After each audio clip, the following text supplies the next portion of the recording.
fully digitalized. Numero 1 sa balita, komentaryo, drama at serbisyo publiko. Bombo Radio Philippines. Bombo Radio Philippines. Ang inyong #1 at most trusted radio network in the country. Basta Radio Bombo! Oras sa Bombo Radio Iloilo, Philippines Standard Time, 55 minutos na nakalikan sa takna sining alas 11. Welcome sa pagpangalagad sa Bombo Hanay sa Untudri sa UFM Bombo Radio Iloilo, ang flagship station sa the #1 most trusted radio network in the country, ang Bombo Radio Philippines. Adlaw kita karon sa Huwebes, Setyembre 5, tuiga 2024. Sa gihapon, ini mo lang ganimo ang kurman, Bombo Chama Blanco Hover. Ang mga nagapanguna dalakuan karon nga mga balita. Private-public partnership committee sang syudad nakatala na magsapol kaupo ng Aboitiz para istoryahan ining consideration na proposal nga ginhatag ang syudad diri may ara sang kapin isa ka tuig agod asikasuhon ang water rights. Sa dugang pang mga balita, Iloilo Provincial Government naghatag sa financial aid sa mga local government unit para sa kampanya kontra dengue. Iloilo Police Provincial Office maskin pasang kanang puwersa sang force sa multiplier sa good makabulig sa pagsulbar sang kinawatay sa probinsya. Samtang Commission on Elections o COMELEC padayon nga nagapanawagan sa mga Ilonggo nga magparehistro, samtang nagahilapit ang deadline sa voters registration. Subong man gimaras PNP na tukiman nga wala gali sa business permit ang mga nagatanyag sang kunoabi libre nga habon pero ginapabayran gali mga individual posible tagayban nga lugar.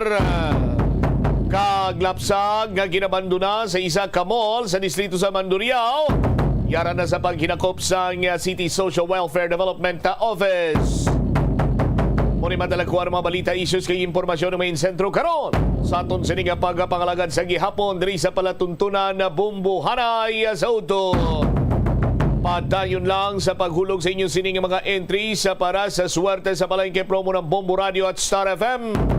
7 million pesos kakasya siyahan ni total prices nationwide. Ang iga panagtag kag ibubo nga do kasubong sa pagbubo sa ulan sa mulanon nga tiyempo subong sang Bombo Radio kag Star FM. Sa mga kabombo naton, tandaan nyo gid, hindi na kamo magbutang dira sang week number 8 or late entries kay kanugon lamang sa inyo sining mga entries. Magpili lamang halin numero 1 tubtob numero 7 amo inang ibutang sa week number para sigurado nga malakip gid ini sa aton sining Grand Draw sa Setyembre 14.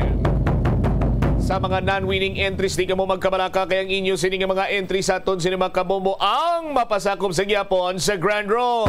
Gani kung luyag nimo nga malapit ka sa swerte kag ganakong imo sining nga chance nga magnaog. Kung nakahulog ka na sa madamo nga entries, dugang ipagin sang madamo pagin nga entries. Kay ang damo entries nga ginahulog, dako man ang chance sining nga magnaog. Hulog ka mo sa gyapon sa mga designated drop-box centers naton sa palibot sa probinsya sa Iloilo. Diri sa palibot sang syudad sa mga R. Florete Pawn Shop and Jewelry branches. May drop-box man kita dira kag saranggit ka mo nga makahulog o kung hindi gani, direkta diri sa broadcast center sa ground floor sa Sky City Tower.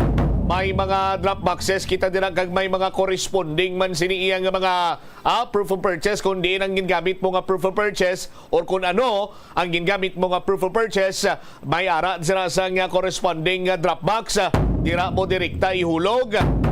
Sa aton sini karon nga mga kabombo, detalye sa mga nagapauna kag dalakuan nga mga balita, balikan ta pagkatapos ang Bombo Network News. Ang tumandok sang Iloilo City nga si Melquiades Gamboa Ihereyos ang pinakauna nga Filipino nga nagtapos sang Doctor of Laws degree sa prestihiyoso nga Oxford University. Nagserbe man si Gamboa bilang Philippine Ambassador to India sa 1956 tubtob sang 1958, subong man sa United Nations kag sa Court of St. James. Nagsulat si Gamboa sang pila ka mga libro kaangay sang An Introduction to Philippine Law kag a Dictionary of International Law and Diplomacy. Ang pagpanguyab ang hindi man dapat kahangawan suno sa mga eksperto bangod isa ini ka natural nga proseso bilang response sa kakapoy. Apang ang ginpaandam sa mga eksperto amo ang sobra-sobra nga pagpanguyab sa diin masobra ka isa ang pagpanguyab sa sulod sang isa ka minuto. Bilang panugyan sa mga eksperto, mas maayo gid nga magkonsulta gilayon sa doktor kung may nanutisyaran nga increase sa pagpanguyab, ilabi na gid kung wala man lang sang matumod nga rason. Ang simple nga paghusay sang buhok ang may pila ka maayo nga benepisyo sa lawas. Sunod kay Arthi Ragurama, founder sang Dega Organics nga nagaproduce ng handmade bath kag body products sa New Delhi, India. Ang mga tawo nga may dry hair, ang masami hindi mahilig nga maghusay sang buhok bangod sa kahangawa sang hair fall. Apang ang masami nga paghusay sang buhok ang makabulig sa blood circulation sa aton nga scalp. Naga-nourish man ini sang hair roots. Ito ang Bombo Radio Philippines. Fully digitalized. Numero 1 sa balita, komentaryo, drama at serbisyo publiko. Bombo Radio Philippines. Bombo Radio Philippines. Ang inyong number 1 at most trusted radio network in the country. Basta Radio Bombo! This is Bombo Network News Noontime Edition, broadcasting live at Bombo Radio Broadcast Center, Makati City, Philippines. Ngayon ho ay araw ng Huwebes, Setyembre 5, 2024. Sa ating Christmas countdown, 111 days bago ang araw ng Pasko. Sa ating mga headlines, Department of Justice Secretary Remulla inaming hindi na sila nag-uusap ng pinuno ng Bureau of Immigration na si Norman Tansinco kasunod ng pagkakatakas ni Alice Go. Ito namang si Australian drug kingpin na munoy hinihiling ng Indonesia na palit ulo kay Go. May nakabinbin pang kaso sa Pilipinas kaya raw hindi siya pwedeng i-deport. Inflation rate nitong buwan ng Agosto bumagal sa 3.3% batay sa data ng Philippine Statistics Authority. Abangan din sa ating weather update mamaya mga kabombo, extension ng Bagyong Enteng nagpapaulan pa rin sa malaking bahagi ng Luzon. Pinsala naman ay iniwan ng naturang sama ng panahon sa malaking sektor ng agrikultura, mahigit 360 million pesos na ayon sa record ng Department of Agriculture. Sa ating international news mamaya, abangan ang China binalaan po ang mga estudyante laban sa mga magaganda at mga gwapong foreign spy. At sa ating balitang palakasan, New York Knicks kabilang sa mga legitimate NBA Finals contenders sa susunod na season. At live nationwide via satellite, dumako na tayo sa mga detalye ng ating mga balita. Inamin ni Justice Secretary Jesus Crispin Boying Remulla na hindi na niya nakakausap pa itong si Immigration Commissioner Norman Tansinco. Yan ay matapos umano na hindi agad magsabi ang naturang opisyal na nakatakas na pala ng bansa itong si Alice Go, ang tinanggal na alkalde ng Bamban-Tarlac. Ayon kay Remulla, maaari naman sana siyang sabihan kaagad nitong si Tansinco matapos itong makatakas sa Pilipinas itong si Go. Gayunman, posible anyang alam na ni Tansinco na matagal ng panahon bago niya tuluyang malaman.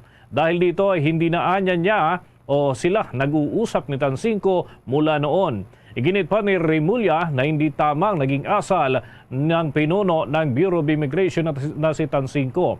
Una na rin sinabi ni Remulla na maaaring may mga personnel ng Bureau of Immigration na tumulong umano para tuluyang makalabas ng bansa ang grupo ni na Alice Go patungo naman sa ibayong dagat. Batay sa naunang kumpirmasyon ni National Bureau of Investigation Director Jaime Santiago sa panayam ng Bombo Radio Philippines, na aresto si Alice Go doon sa Tangerang City, Jakarta, Indonesia. Sa ngayon ay inaayos na ang mga dokumento para naman sa pagpapabalik kay Go dito sa Pilipinas. Kaugnay pa rin po ng usapin na yan mga kabombo Caster Nation. Ito hong Australian drug kingpin na munoy hinihiling ng Indonesia na palit ulo para kay dating Mayor Go. Meron palang nakabinbin na kaso sa Pilipinas kaya hindi pa pwedeng i-deport. Ayon naman po yan sa Bureau of Immigration. Makibalita ho tayo sa linya ni Bombo Kelly Cordero. Ibinahagi ng Bureau of Immigration na hindi po pwede na ipadeport sa ngayon ang Australian drug kingpin na si Gregor Johan Haas na umano'y hinihiling na kapalit ng Indonesian authorities para sa pagkakahuli kay dismissed Mambantarlac Mayor Alice Guo. Ayon kay Bureau of Immigration spokesperson Dana Sandoval, may nakabinbin pa kasing kaso si Haas dito sa Pilipinas. Bagamat nilinaw naman ng BI at ng Presidential Anti-Organized Crime Commission na wala pa silang official request na natatanggap mula sa Indonesian authorities hinggil dito, una nang iniulat na sinabi ni Department of Justice Secretary Jesus Crispin Rimulya na base sa Indonesian news, ito ang hinihinging kapalit para sa turnover kay Guo. Pilipinas.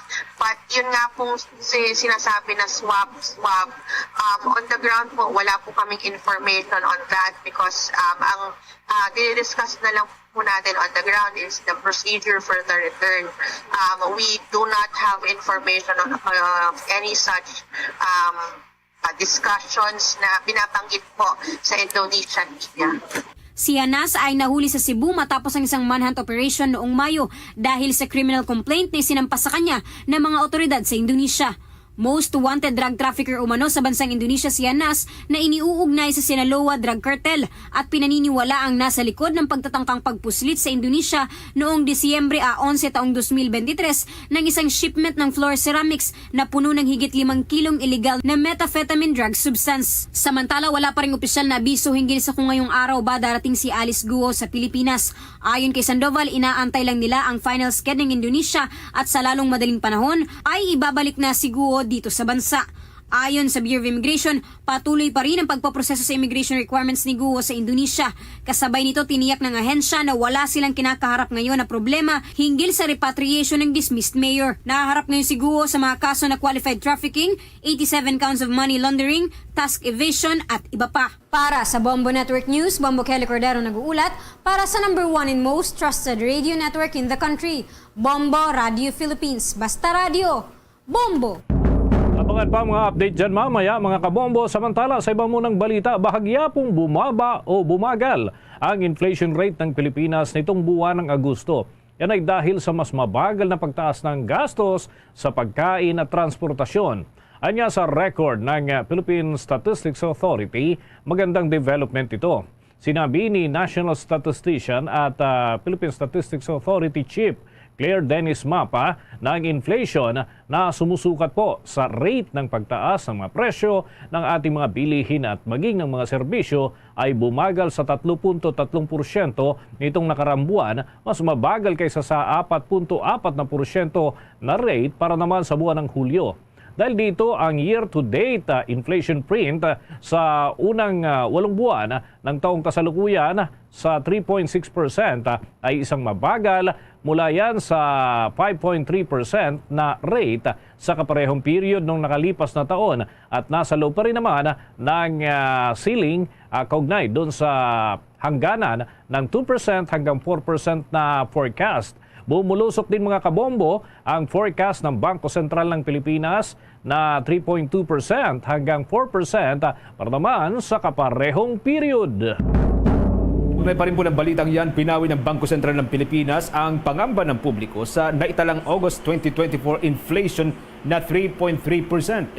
Ayon sa Bangko Sentral ng Pilipinas, pasok pa rin naman ito sa medium-term inflation path at ginagawa na ang mga kaakibat na aksyon ng pamahalaan. Una silang naglabas ng saklaw ng forecast na mula 2.3 o 3.2% hanggang sa 4% o 4%. Ang pinakahuling inflation rate outturn ay naayon sa pinakahuling assessment ng Bangko Sentral na ang inflation ay babalik sa target range pagkatapos yan ng pansamantalang pagtaas na naobserbahan noon pong buwan ng Hulyo ng kasalukuyang taon. Dahil naman sa mga negatibong epekto at ang pagpapagaan ng supply pressure na tinatawag para sa mga pangunahing bilihin, partikular na ito doon ho sa bigas na pangunahing kinukonsumo ng mamamayang Pilipino. Sinasabing ang pagpapatupad ng pagbabawas ng rice tariffication ay makakatulong sa pagpapagaan ng inflation para ho sa mga susunod pang mga buwan dito sa ating bansa. Ang balanse nitong mga tinatawag na consideration para ho sa inflation outlook ay patuloy naman na nakasandal doon ho sa downside trend o downside pattern para sa 2024 at 2025. Ito ho'y may bahagyang pagkiling sa pataas na trend hanggang sa 2026. Ang mga downside risks ay pangunahin pong nauugnay sa mas mababang mga taripa sa pag-import ng bigas. Habang ito namang tinatawag na upside consideration ay meron pong umaari pong magmumula sa mas mataas na rate ng kuryente at panlabas na mga kadahilanan. Sa pagpapatuloy mga kabombo, ang Monetary Board ay patuloy na magsasagawa ng isang pagsusukat na pagdiskarte doon ho sa pagtiyak ng katatagan ng presyo nitong mga nakakatulong sa balanseho at pagpapanatili ng paglago ng ekonomiya maging pagpapanatili ho ng balanseng trabaho dito sa ating bansa. Samantala, hindi na raw akma sa panahong ito ang mga flood mitigating projects na inilatag ng mga naunang panahon. Sinabi ni Pangulong Ferdinand Marcos Jr. na masyado ng maraming tao o malaki na ang bilang ng ating populasyon ngayon. Kaya naman pati ang mga daanan ng tubig ay nasarahan na o nabarahan na. Maging ang mga drainage at iba pa ay natabunan na rin. Dahil marami ng tao, dagdag na rin ang mga problema sa basura. Kaya naman ang linyaan niya ng mga proyektong iniisip ngayon na maisakatuparan ng pamahalaan para naman sa mas malawak pa na mga proyekto ay maglalagay ng ipunan ng tubig o yung tinatawag na water impounding facility sa taas ng ilog at mga bundok. Ito anya ay para sa taas lamang ay maiipon na yung tubig at hindi na ito hahayaan pang bumaba doon sa mga lungsod at Metro Manila area at lalo na yung mga tinatawag na low-lying areas para mapigilan ang posibleng mga pagbaha. Multi-purpose din ang mga water impounding facilities dyan sa mga taas na bahagi. Pwedeng gamitin ito sa panahon ng tag-init o kaya naman kapag kulang ang supply ng tubig sa panahon ng tagtuyot. Ayon pa sa Pangulo, huling nagkaroon ng flood control projects ay noon pa nga panahon ni dating Department of Public Works and Highway Secretary Rogelio Singson, kaya gagamitin anya ito sa kasalukuyang panahon bilang basihan ng pamahalaan para naman sa itatayong panibagong disenyo at mas high-tech na flood control projects ng pamahalaan. Narito ang bahagi ng pahayag ni Pangulong Ferdinand Marcos Jr. For almost 20 years, that were okay for 15, 20 years. Ngayon, kulang na dahil yun na nga, overpopulation, marami ng mga pinagdadaanan ng tubig, nasara na. Kuminsan, yung mga drainage, natabunan na. Ayan, the garbage problem that we are seeing. So, that's why the thinking now in government is imbis na patas ng patas yung ating mga flood protection, dapat ang plano natin in a bigger scale na maglagay tayo ng mga impounding sa taas ng ilog. Huwag na natin pababain ang tubig dito sa Maynila. Then, sa ganyan, hindi mo na makontrol pagka ganyan highly populated na ganito. Hindi mo talaga makontrol yung pagka ng tubig. So, ang pinakamagandang solusyon ay pag maghuhukay tayo ng mga impounding dam upriver dito sa mga river system, that will serve many purposes. That will be for flood control dahil yun na nga yung tubig. Bahagi pa rin yan mga kabombo, mga ka-Star Nation, ang pahayag ni Pangulong Ferdinand Bongbong Marcos Jr. Samantala, dako muna tayo dyan sa punong tanggapan ng Department of Justice dahil may mga lumabas na impormasyon ukol doon sa palit ulo. O kumbaga, yung bilanggo dito sa Pilipinas, ipapalit doon kay Alice Go at si Alice Go naman ay pababalikin dito sa Pilipinas. Ano kaya itong sistema na ito? Ito ba ay pinatulan na ng Department of Justice? Alamin natin yan sa ulat ni Bombo Victor Liantino. Bombo Dennis, binawi nga ng Department of Justice itong nauna nilang pahayag hinggil doon sa issue o usapin ng palit-ulo kapalit nga ng pagbabalik ni dismissed Bambantarlac Mayor Alice Go dito sa Pilipinas. Sa isang ambush interview, sinabi ni Department of Justice Assistant Secretary Attorney Mico Clavano na sa ngayon ay wala pa umano silang natatanggap na official request mula yan sa gobyerno ng Indonesia. Aniya, nakita lamang nila ito nga mga lumabas na ulat mula yan sa mga news outlet o media outlet sa Indonesia hinggil nga sa naturang planong paghahain ho itong request sa Pilipinas para nga dito maipalit itong si Alice Go doon sa detainee na nandito sa Pilipinas. Ayon pa kay Attorney Clavano, very cooperative rin aniya itong gobyerno ng Indonesia sa buong proseso at inaasahan ngayong araw nga mga kabombot ka Sir Nation ay maiuwi na finally dito sa Pilipinas itong pinatalsik na alkalde ng Bamban Tarlac na si Mayor Alice Go. Kaugnay yan, pakinggan natin ang bahagi ng pahayag ni Attorney Miko Clavano. Well, actually, wala pa po kaming natatanggap na official request galing sa kanila. Ang alam lang namin, nakita rin namin yung mga news reports galing Indonesia media regarding that. Pero wala pa po kaming nare-receive na request at ang proseso po kasi dyan ay dadaan po talaga yung mga official communications, especially from authorities abroad, sa DFA, sa Department of Foreign Affairs. So, sa kanila lang kami makikinig kung meron silang request na i-forward sa amin. Pero as of right now, wala pa pong request na gano'n. It's very premature to even talk about this dahil wala pa naman po kaming official request. We believe that later today that she will be brought back, especially na yun po yung mga naririnig nating indications from the Indonesian government that they have been cooperative and they will be cooperative throughout this whole process. We have a whole team there, no? Kaya natin tinatawag itong whole of government approach dahil nagsama-sama po ang DILG, PNP, NBI, DOJ, pati yung Bureau of Immigration doon sa Indonesia. So, it's a whole team. No? So, yung custody po ay dadaan sa proseso kagaya nung kila Cassie Ong, pati si Sheila Guo, dahil may hinaharap siyang mga immigration violations, pati mga normal crimes. Ang klaro po dito, ang obvious crime na nakomit niya dito ay yung disobedience to summons them. And that's one amongst others that we are looking at. Mga kabombot ka Sir Nation, yan ang bahagi ng naging pahayag kanina sa naging ambush interview dito yan sa tanggapan ng Department of Justice kaninang umaga lang. At kung maalala nga, mismong si Department of Justice Secretary Jesus Crispin Remulla ito nagkumpirma kahapon patungkol nga dito sa sinasabing palit-ulo para tuluyan ang maibalik sa bansa itong si Alice Go. At ayon kay Remulla, gusto ngang ipalit umano ng Indonesian government itong si Go kay Australian drug kingpin na si Gregor Haas.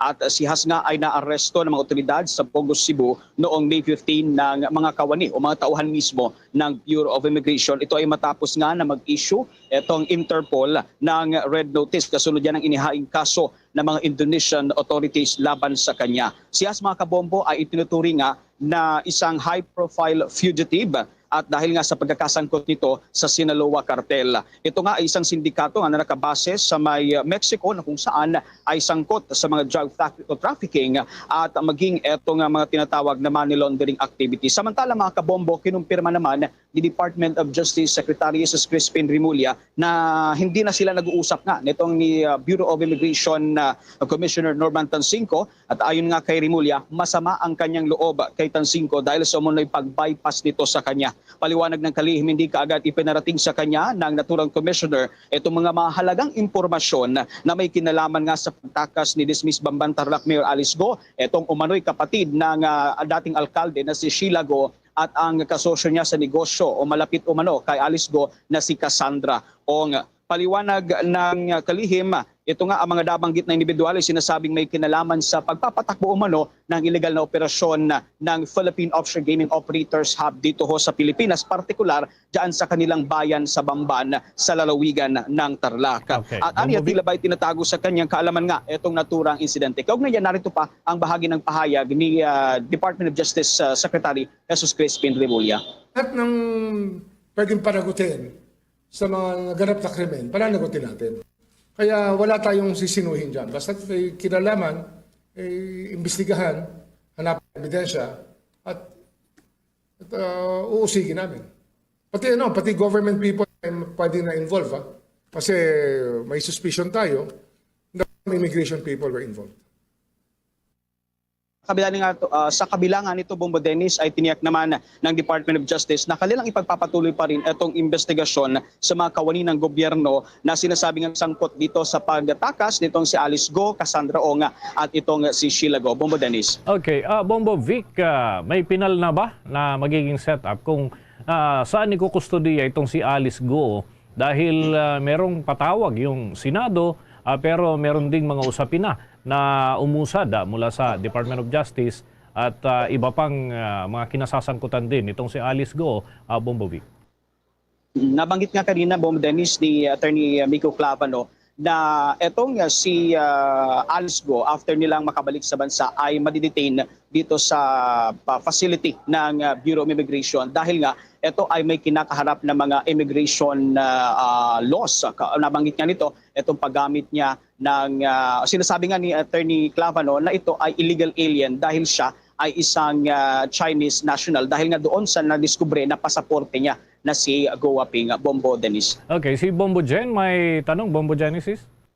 Bombo Victor, doon sa naging statement kanina ni Secretary Remulla ng Department of Justice tungkol doon sa hindi nila pag-uusap nitong si Commissioner Tansinko ng Bureau of Immigration, hindi ba ito nakakapekto doon sa tuluyang pagpapauwi kay Alice Go at doon sa magiging kustodiya na kay Alice Go kung sakaling uusad na rin yung investigasyon ng Department of Justice? Nabanggit nga ni Secretary Remulla, Bombo Genesis, na wala namang epekto itong kanilang hindi pag-uusap ni Bureau of Immigration Commissioner Norman Tansinko. Bagamat patuloy pa rin naman na nakikipag-coordinate ngayon itong iba't ibang sakay ng ahensya para nga tuluyang maiuwi na itong si dismiss Bambantarlac Mayor Alice Go, at sa katunayan nga nandoon na sa Indonesia itong si DILG Secretary Benor Abalos Jr. maging itong hepe ng Philippine National Police. Sa ngayon ay patuloy pa itong ginagawang negosasyon para tuluyan ng maibalik dito sa Pilipinas ang naturang alkalde. Bombo Dennis. Okay. Bombo Genesis. With that, maraming salamat from your end, Bombo Vic. Mula dito sa Department of Justice para sa Bombo Network News, Bombo Victor Lentino nag-uulat para sa #1 and most trusted radio network in the country, Bombo Radio Philippines, Basta Radio. Bombo! Bombo Weather Update. Mga kabombo Star Nation, patuloy pa rin po na nagpapaulan. Ito hong extension ng Bagyong Enteng na merong international name na Yagi sa malaking bahagi po ng Luzon. Ang naturang bagyo ang nagpapalakas sa hanging habagat na nagiging sanhi naman itong mga mabibigat na pag-ulan dito sa ating lokalidad. Ngayon pong araw na ito, Setyembre 5, tuloy-tuloy na mararanasan ng mga mabibigat na mga pag-ulan sa mga rehiyon ng Cordillera Administrative Region, maging dyan sa bahagi ng Ilocos Norte, Ilocos Sur at ilang bahagi ng Cagayan Valley o dyan sa may bahagi po ng Northern Luzon dahil yan doon sa extension ng bagyo. Dahil sa hinahatak naman ng bagyo ang southwest monsoon o ito pong kilala locally bilang hanging habagat, tuloy-tuloy ang mabibigat na mga pagulan na mararanasan sa mga probinsya ng Pangasinan, Zambales, Bataan, Occidental Mindoro, Metro Manila, La Union, Cavite, Batangas, Rizal, Laguna, Oriental Mindoro, Northern Palawan at maging itong nalalabing bahagi ng Central Luzon o dyan sa may Region 3. Maaari ding magdulot ng kalat-kalat ng mga pagulan ang hanging habagat sa bahagi po ng Marinduque at Romblon. Bahagi naman po ito ng Mimaropa Region. Sa kasalukuyan, malalakas na hangin at mga masungit ang lagay po ng karagatan na nararanasan naman dyan sa may bahagi ng western section ng Luzon area. Sa mga karagdagan pambalita, pero oras muna natin, 21 minuto na makalipas ang alas 12 ng tanghali. Pansamantalang hindi nakabiyahe ang ilang mga pasahero sa mga pantalan hanggang kaninang umaga, 5 ng Setyembre, batay sa ginawang pag-iikot ng Philippine Coast Guard para sa kanilang monitoring sa mga pantalan, lalo na sa Southern Tagalog. Kinabibilangan ito mga kabombo ng puerto dyan sa San Andres, Tilik Port, Looc Port, at Balanacan Port, pati na maging ang dalampasigan ng Balayan. Sa report nga na inilabas ng Philippine Coast Guard, mula kagabi hanggang kaninang umaga ay mayroong 75 na mga pasahero, driver at mga helper ang hindi natuloy sa kanilang biyahe. Kasama rito ang isang vessel, 16 na rolling cargo at isang motor bangka. Habang pansamantala naman na nakisilong at nagpalipas ng masungit na lagay ng panahon ang 8 motor bangka at 9 na vessel. Samantala sa Northwestern Luzon, pansamantala naman na nakisilong ang 4 na vessel sa mga pantalan ng Aringay at Sual dyan sa lalawigan ng Pangasinan dahil pa rin sa masungit na lagay ng panahon. Kaugnay pa rin po niyan, iniulat naman ng Office of Civil Defense ang patuloy na pagtaas ng bilang ng mga nakumpirmang namatay o nasawi sa naging pananalasa nitong Bagyong Enteng dito sa ating bansa. Batay mga kabombo sa report ng ahensya, umabot na sa 15 o 15 yung pong bilang ng mga nasawing individual habang patuloy na mga pinagkahanap ang 21 o 21 na iba pang mga katao. Ang mga lugar na may naitalang nasawi ay ang probinsya ng Rizal o Rizal Province. Ito ho'y umaabot na sa 8 ang kumpirmado sa ngayon. Tig-2 naman ang naitala sa may Cebu City, Northern Samar, Naga City at ang Negros Occidental. Karamihan sa mga nasawi ay dahil yan sa pagkalunod at ang iba naman ay natabunan ng mga gumuhong lupa at gumuhong mga istruktura. Samantala, ang mga pinaghahanap ay kinabibilangan po ng 2 mula dyan sa may Northern Samar, 3 mula sa may Samar Province at 1 naman mula sa may Biliran na pawang pinaniniwala ang natangay ng alon at natangay dahil po sa flash flood. Mayroon ding 15 o 15 na mga mangisda mula naman sa bahagi ng Camarines Norte ang patuloy na pinaghahanap sa ngayon matapos pong may ulat na nawawala hanggang sa kasalukuyan. Batay sa opisyal na datos ng Office of Civil Defense, mayroong 14 na mga pagguho ng lupa at pagguho ng mga istruktura ang naitala sa kabuuan po ng pananalasa nitong Bagyong Enteng. Naghatid na yan sa atin sa oras ng 24 na minuto na makalipas ang alas 12 ng tanghali. Umabot na mga kabombo sa 360.18 million pesos. Ito yung kabuang halaga ng pinsalang iniwan ng Bagyong Enteng sa sektor pa lamang po yan ng pagsasaka. Batay nga sa huling data ng Department of Agriculture, Disaster Risk Reduction Management Operations Center, ay binubuo ito mga kabombo ng 340.6 million pesos na halaga ng mga palay.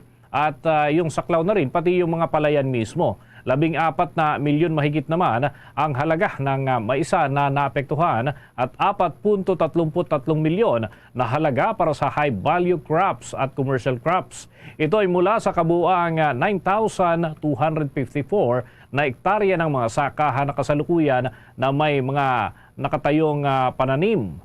Kinabibilangan ito ng mahigit 6,000 ektarya na mayroon pang tsansa para naman makarecover habang 3,000 mahigit na ektarya ang totally damaged o wala ng tsansa na makarecover pa. Kabuuang 15,000 metric tons ng mga agricultural products mahigit ang tinatayang nasira kasunod na rin ng mabigat na mga buhos ng ulan at mga pagbaha. Umaabot na rin sa 14,000 mahigit ang bilang ng mga magsasakang naapektuhan ng pananalasa ng naturang samarang panahon. Ayon pa sa Department of Agriculture, patuloy pa rin ang ginagawang assessment doon sa group level at validation doon sa mga nauna ng nakuhang data, kaya't maaari pa na magkaroon ng mga pagbabago ang mga nailalabas na datos para naman sa danyos.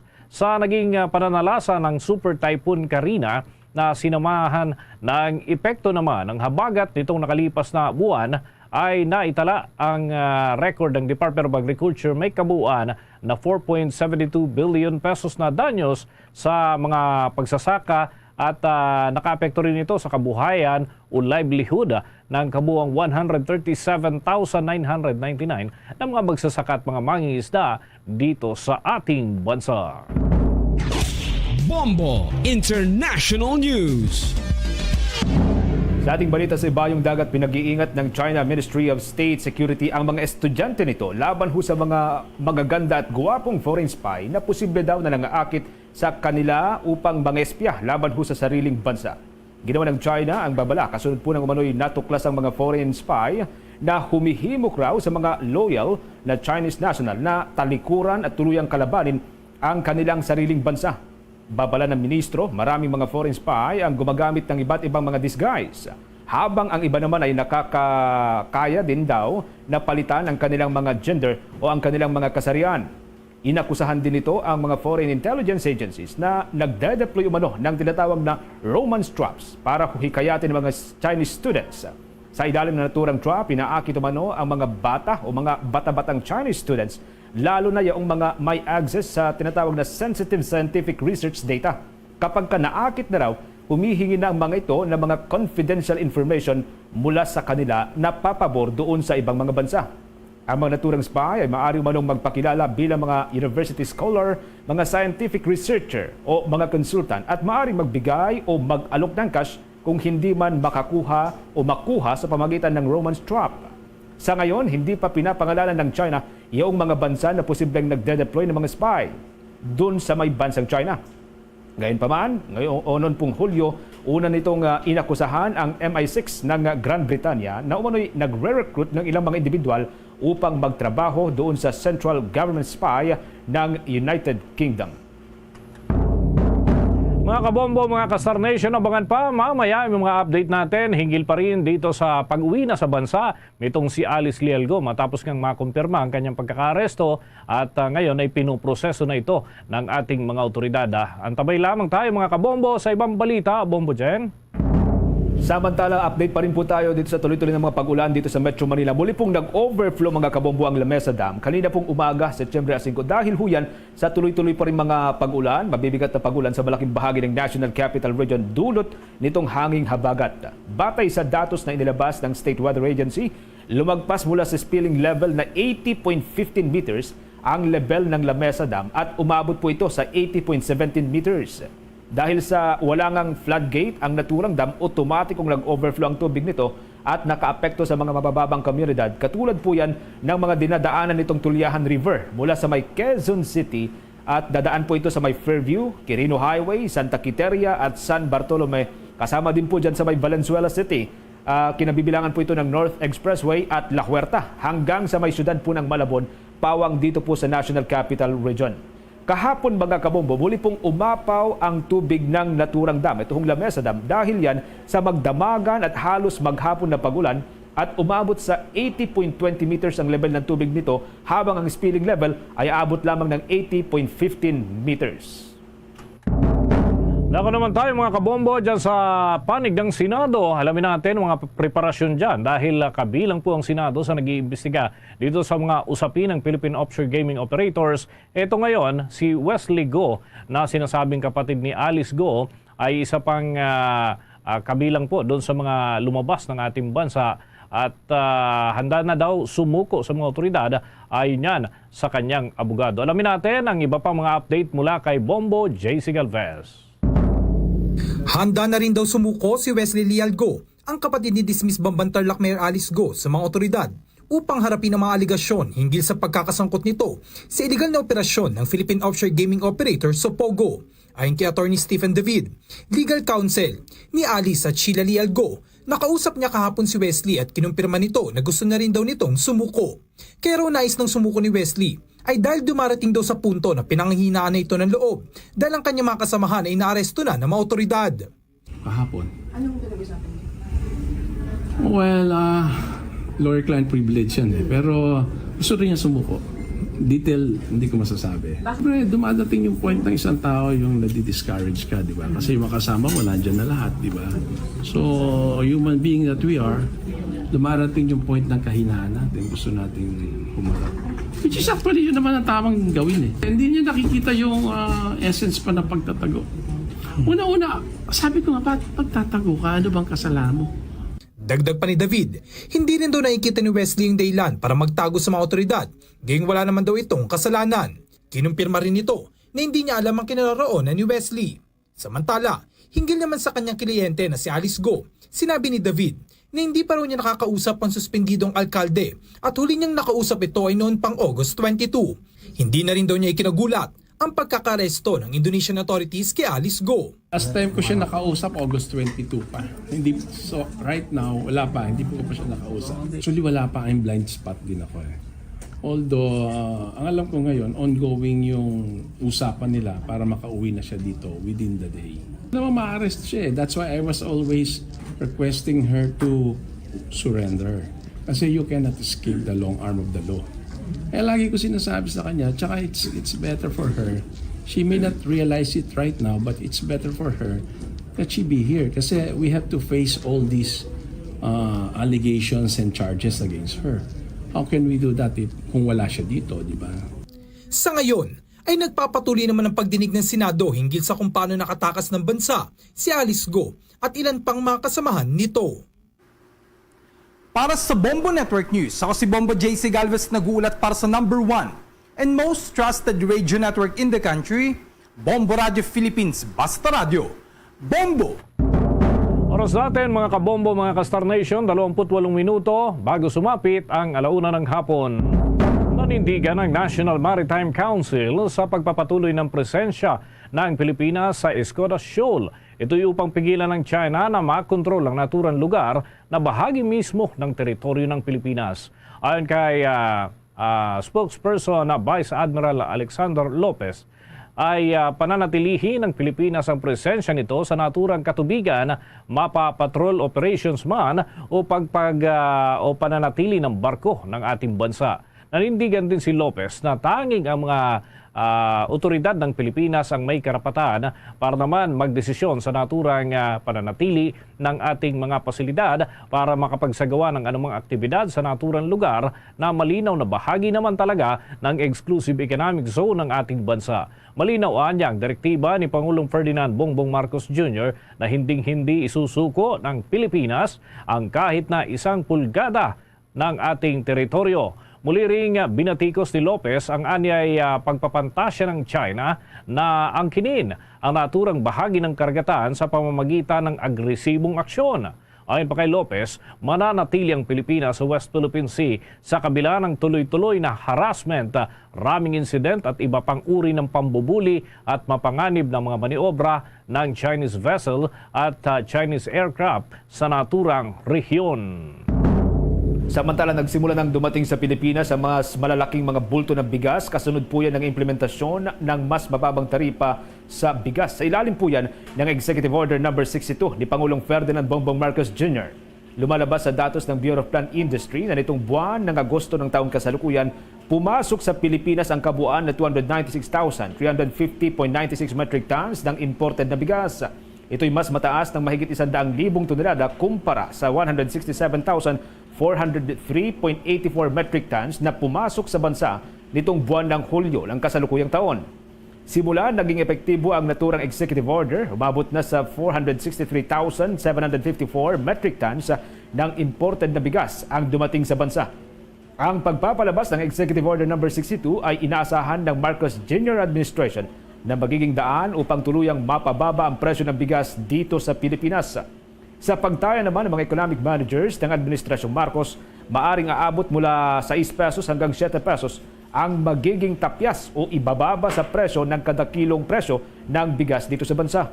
Mula noong Enero hanggang sa pagtatapos ng Agosto, umaabot na sa 2.8 o 2,804,000 metric tons ang pumasok na imported na bigas dito sa bansa. Ito ho ay mas mataas ng 19% kumpara naman doon sa 2.3 million metric tons na pumasok mula Enero hanggang Agosto noong nakalipas na taon. Nagbigay na mga kabombo ng direktiba si Pangulong Ferdinand Marcos Jr. kay Department of Health Secretary Ted Herbosa na magsagawa ng information dissemination kontra naman sa leptospirosis. Yan ay sa gitna pa rin ng nararanasang mga pagbaha sa maraming lugar dito sa ating bansa na tinamaan ng bagyong Enteng at ng epekto ng habagat. Mahalaga, sabi ng Pangulo, na maturuan at mabigyan ng kaalaman ng mga tao tungkol naman sa nasabing sakit na nakukuha sa ihi ng daga at maaaring makuha sa pamamagitan ng paglusong sa baha. Kinakailangan ayon sa punong ehekutibo na makapaglabas ng impormasyon ukol naman dito upang maiwasan ang muling paglobo ng mga kaso ng leptospirosis na nagiging epekto nga ng mga dumarang kalamidad kagaya ng tumamang super typhoon na Karina at nang sumipa ang bilang ng mga kaso sa iba't ibang lugar sa ating bansa at ganoon din ang iba pang concern may kinalaman pa rin sa aspetong pangkalusugan lalo't hindi maiwasan ng ating mga kababayan ang paglusong sa baha, lalo't may open wound at bukas na itong mga kabombo ang nagiging daan upang makapasok naman yung naturang klase ng sakit na nanggagaling sa ihi ng daga. Narito pa ang patuloy ng mga pahayag ni Pangulong Ferdinand Marcos Jr. The DOH now has to, that's not... Again, it's really information dissemination when it comes to flooding, yung leptospirosis. Bahagi yan ang pahayag ni Pangulong Ferdinand Marcos Jr. Sa iba pang mga balita, hinimok naman itong si Gabriela Party List Representative Arlene Brosas ang ilang mga pagbabago sa Philippine Health Insurance Corporation, particular na ang paggamit ng pondong hawak ng ahensya. Kasunod ito ng paglubo ng savings ng public health insurer habang marami rin namang pagkakautang ang nasabing tanggapan sa mga pribadong ospital. Ayon kay Congresswoman Brosas, angkop na updating ng sistema ang kinakailangan sa ngayon para maging balanse ang aksyon ng PhilHealth at ng Department of Health. Pero tugon naman nitong si Renato Limsiaco Jr., ang Senior Vice President ng Philippine Health Insurance Corporation for Fund Management. Ginagampanan nila ang mandato ng ahensya, ngunit welcome sa kanila ang anumang pagbabagong makakabuti sa mga benepisyo o sa mga benepisyaryo. Pakinggan po natin ang bahagi ng naging pagtatanong at pahayag nitong si Congresswoman Arlene Brosas. Yes, Madam Chair, hindi ba dapat gamitin yung reserve funds ng PhilHealth para taasan ang benefits at babaan ang amount ng members' contributions ayon po sa Section 11 ng Universal Healthcare Act?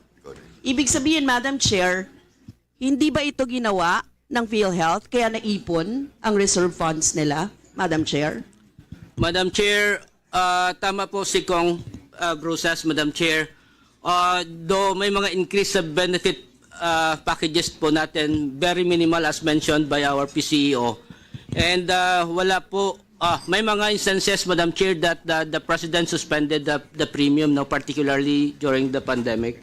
2021 and 2023, Madam Chair. Kaya ngayon, on the part of the current administration, Madam Chair, starting year 2023, puspusan po ang increase ng benefit packages, Madam Chair, under sa leadership ni Secretary Ted and PCEO Ledesma, Madam Chair. Bahagi po sagutan mga kahubo nitong sina Congresswoman Arlene Brosas ng Gabriela Party List at etong si Senior Vice President Renato Limsiaco Jr. ng Philippine Health Insurance Corporation. Doon sila naging pagdinig ng Kamara de Representantes sa 2025 budget ng Department of Health. At kaugnay nga niyan, makikikumusta tayo dyan sa Kamara dahil kapiling natin sa linya ng ating komunikasyon si Congressman Wilbert Lee ng Agri-Party List. Si Bombo Dennis Hamito po ito, together with me, si Bombo Genesis Racho. Magandang araw po sa inyo, Congressman. Unang-una, nais ko pong malaman, ano po yung inyong reaksyon? Kanina, narinig natin doon sa mga iba't ibang mga reaksyon din at mga pahayag ng mga mambabatas mula dyan sa Kamara, yung issue tungkol doon sa napakalaking savings pala nitong PhilHealth, na hindi na-utilize, hindi na-gamit. Ano po ang inyong masasabi rito, Congressman Lee? Alam mo, Bombo Dennis, ako talaga, pag itong pinag-uusapan, talagang nangingit-ngit ako sa galit. Sinimula natin ito last year, exactly 1 year, September 6 of 2023. Last year, the same venue. Doon din, sinabi natin una, napakaraming pera ng PhilHealth. 466 million yung naka-invest nila. Pwera pa yan sa subsidy at kinikita nila. Tinanong natin, ngayong taon, naging 503 billion na po ito na naka-invest. Mahigit 500 bilyong piso ang naka-invest. Pwera pa ito doon sa mga subsidiya na gustong kunin ng pamahalaan. Pero ano po ang nangyari after 1 year? Bagamat, papasalamat tayo sa PhilHealth dahil naitaas na yung pinaglaban nating 30% increase sa mga benefits noong February 14. Pero alam naman natin na kulang ito. Pinakita ko doon, 470,000 ang kailangan bayaran sa hospital. Ang binawas lang ng PhilHealth ay 24,000. Mas mataas pa yung senior citizen na discount. Ano po ang nangyayari? Dapat po under our Universal Healthcare Law, at least 65% ang sasagutin po nito ng PhilHealth. Pero ano po ang nangyayari dito? Nandun, nag-init po yung ulo natin dahil lahat po ng nag-a-approve dito sa mga benepisyo, pinaisa-isa natin. Lahat ng mga nag-a-approve, andun, nakaupo po sa kwantong yun. And yet, ano po ang nangyayari? Habang pinagtatalunan namin kung saan dadalhin, kung paano gagamitin, kukunin yung pera, oras-oras may namamatay ng mga kababayan natin. Oras-oras may namamatay dahil walang pambayad sa ospital, walang pambili ng gamot. Ayaw nang magpa-hospital. Pinipili na lang na nakaratay sa bahay para bang nag-aantay. Ako po, pag naaalala ko ito, tuwing naalala ko, ako po ay napapaiyak. Nakakalungkot. Ganyan po ang nangyayari. Wala pong karapatan kaming na mga nasa gobyerno kung ganyan po ang mangyayari. Okay, Okay, Congressman, para po sa inyo, angkop ba na i-invest ng Philippine Health Insurance Corporation yung naturang pondo, malaking pondo ang pinag-uusapan dito, na hindi ho nagamit. Sabi kasi ng iba na observer, baka raw kikita naman at ito'y papasok din naman sa kaban ng ating bayan. Sangayon ba kayo dito, Congressman? Ang pinagningit-ngit po natin ngayon, napakaraming pera ng PhilHealth. Andyan naka-invest. Oh. Kaya nga ang tanong ko dito, Bombo Dennis, ano ba ang dapat na tawag sa PhilHealth? Hindi na siguro dapat PhilHealth. Baka PhilBank o PhilInvest na lang. No? Kasi sila ay health insurance company, corporation, mag-provide health insurance provider para sa ating mga kababayan. And yet, ang ginagawa nila, ini-invest nila yung mga pera. No? E di wag na silang PhilHealth, PhilInvest na lang sila. No? Ang pera ng PhilHealth, malinaw na manilaw, gamitin sa pagpapalawak ng mga benepisyo. At pag may sobra pa, gamitin sa pagpapababa ng contribution ng mga miyembro. Ito po, napakalinaw. Yung 30% na atin pong ipinaglaban, naging epektibo na noong February 14. Ang gusto natin nangyari ngayon, itaas uli ng another 30% for a total of 60%.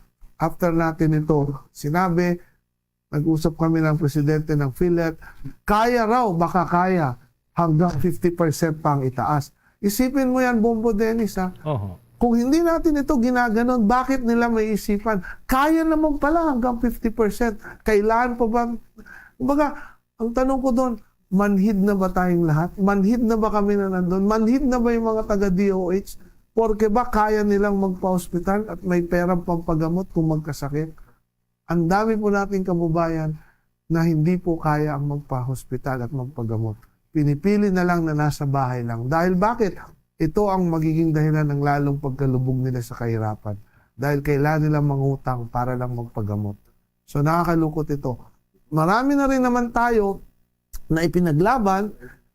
Dialysis, na itaas natin from 2,600 to 4,000, 90 sessions to 156 sessions, breast cancer from 100,000 to 1.4, mammogram kasama. Pero paano yung mga MRI, PET scan, CT scan, na napakamahal kapag ito po ay inireseta ng doktor.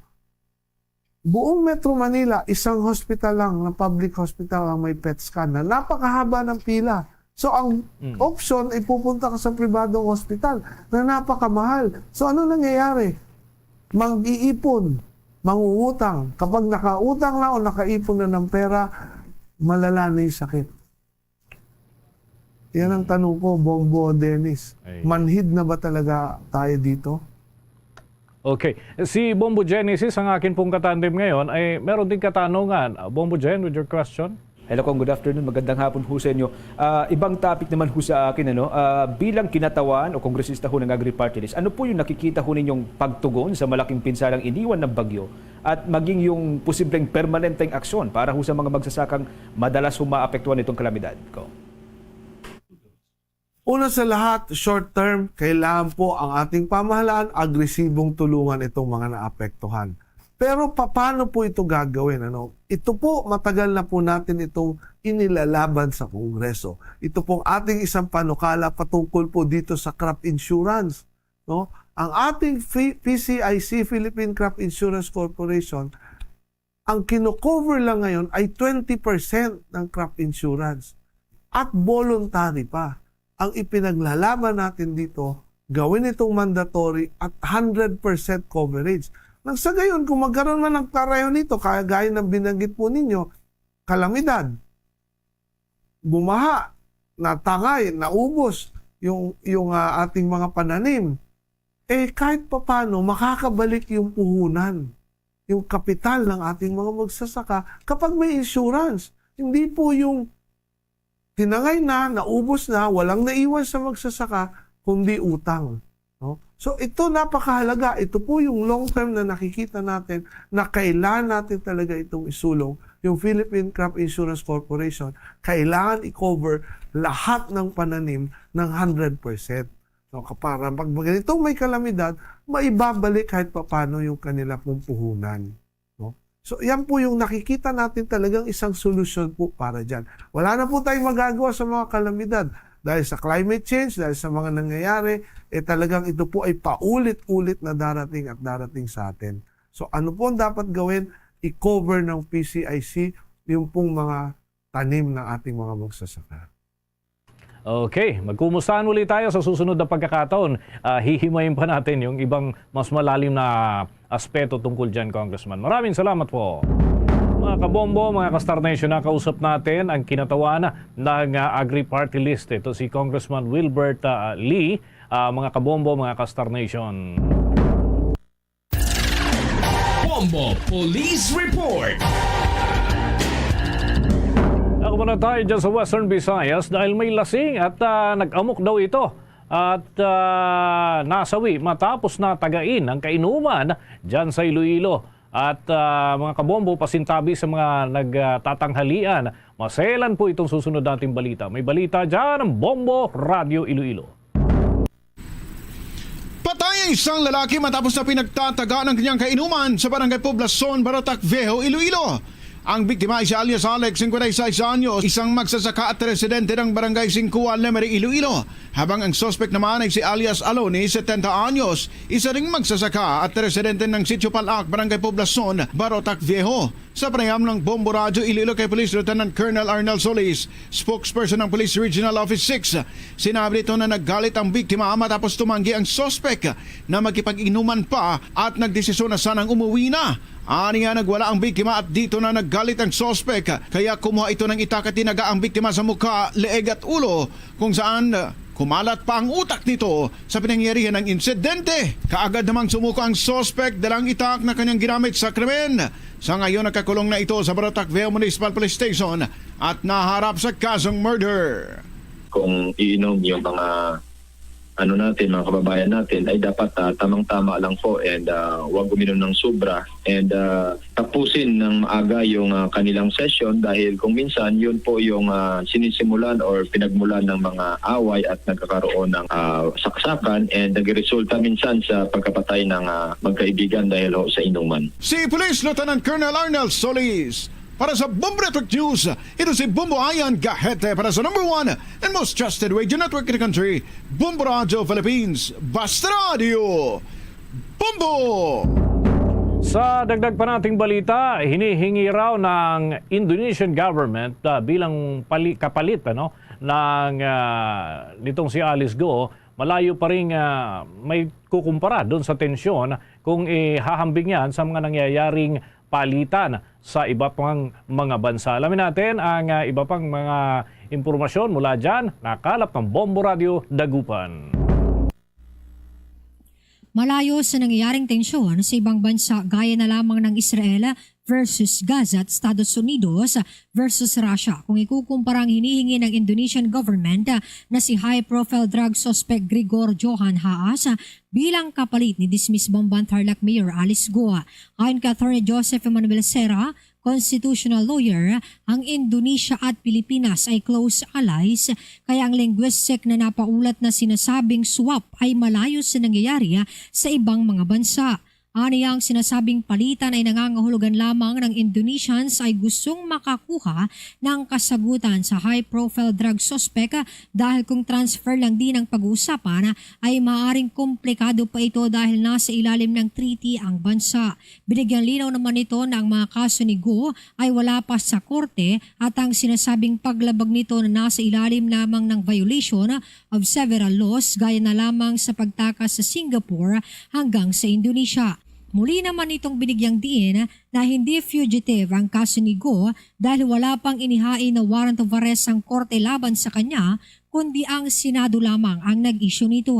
Samantala nakanatag na ang security plan para sa pagdating ng pinatalsik na alkalde kung saan sinabi ni National Bureau of Investigation na mayroon na silang koordinasyon sa ibang ahensya gaya na lamang sa hanay ng kapulisan. Ombudsman, wala pa sa korte yung mga yan. Now, bakit yung tinatawag nila arrest was she arrested by virtue of the contempt order kaya nag-issue ng warrant of arrest ang Senado? Parang hindi naman criminal case yan Pero it would appear that yung sinasabi ng gobyerno sa atin is that she was in violation of several immigration laws. Para sa Bombo Network News, mula rito sa Bombo Radio Dagupan, Bombo Myra Reside nag-uulat para sa number 1 and most trusted radio network in the country, Bombo Radio Philippines. Basta Radio. Bombo! Sa iba pang mga balita sa probinsya, ang kampanya laban sa online sexual abuse and children ginawa raw na compulsory requirement ng Department of Interior and Local Government para yan sa mga local government units. Makibalita tayo sa pamamagitan ng Bombo Radio Cagayan de Oro. Pinapalakas pa ng gobyerno ang pagkikipaglaban patungkol sa mga kaso ng online sexual abuse or exploitation on children o SAIC upang mapanatili ang pagiging tier rank number 1 ng Pilipinas sa buong Southeast Asia. Nangangahulugan na mayroong mabuting performance ang bansa pagdating sa usaping pagbigay proteksyon sa kabataan laban sa SAIC sa loob na ng 9 na magkasunod na taon. Ito ang dahilan na naglabas ng kautusan si DILG Secretary Benjamin Abalos Jr. na may sali sa lahat ng aspiring local government units ang USAIC kung nais nila mahirang bilang awardee ng Seal of the Good Local Governance o SGLG kada taon. Sinabi ni Abalos na sa pamamagitan nito ay masiguro na gumalaw ang kada local government units para seryosong proteksyonan ang kapakanan ng kabataan.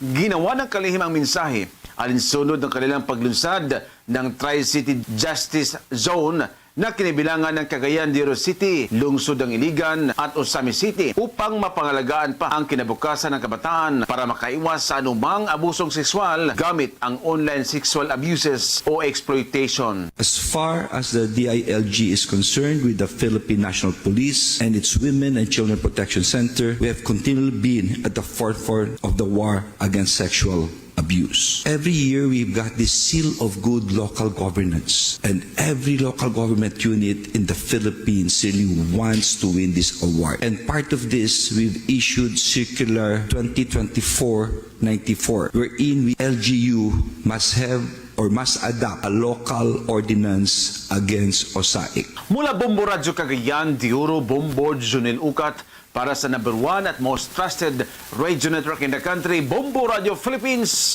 Basta Radio, Bombo! Bombo Entertainment News. Bombo Entertainment News. Ito mga kabombong, bandang over October. Kahit ngayon ay September pa lang, ay mainit nga ng sinalubong dyan sa The Mall Show 2024 ng Star FM Manila at may mga reaction pa hinggil po sa kanilang performance at iba pang mga aabangan din sa naturang banda. Alamin natin yan sa report ng Star FM Manila. Iba't ibang emosyon ang naramdaman ng libu-libong manonood sa inabangang huling featured artist ng Star FM Manila The Mall Show 2024, ang bandang Over October. Ang Over October ay binubuo ni na Joshua Bizon, Josh Lua, Anton Rodriguez, Janessa Jeronimo at Jory Canlas. Nabuo ang grupo noong 2014 at matapos ang 10 taon ay ngayong 2024 na ang kanilang pinaka-successful na taon sa industriya. Todo hiyawa ng fans sa venue nang mag-perform na ang bandang Over October ng kanilang mga hits na Ating Dalawa,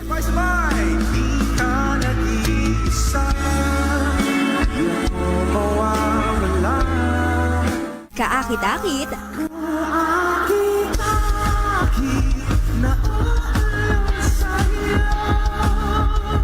One, Two, Three, One love, shared by two hearts beating me and you.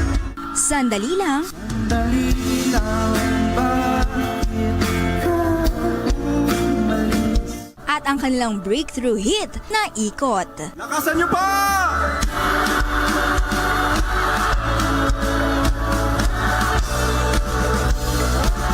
Paulit-ulit na lang sinasabi, pero di ko man pinilig ka. Binati naman ng Star FM ang banda dahil noong nakaraang linggo lang ay nakapasok sila sa top 10 most streamed OPM groups. Yes, and of course, DJ Antonio, alam mo ba, ito good news na lang muna ha sa mga hindi pa nakakaalam. Yes. Dahil of course, ang Over October, kamakailan lang, just a few days ago, nakapasok na sa top 10 ng most streamed OPM groups. At nakapasok na rin ang kanilang kantang Ikot sa current top 10 most streamed hits sa bansa. Sobrang surreal ng feeling.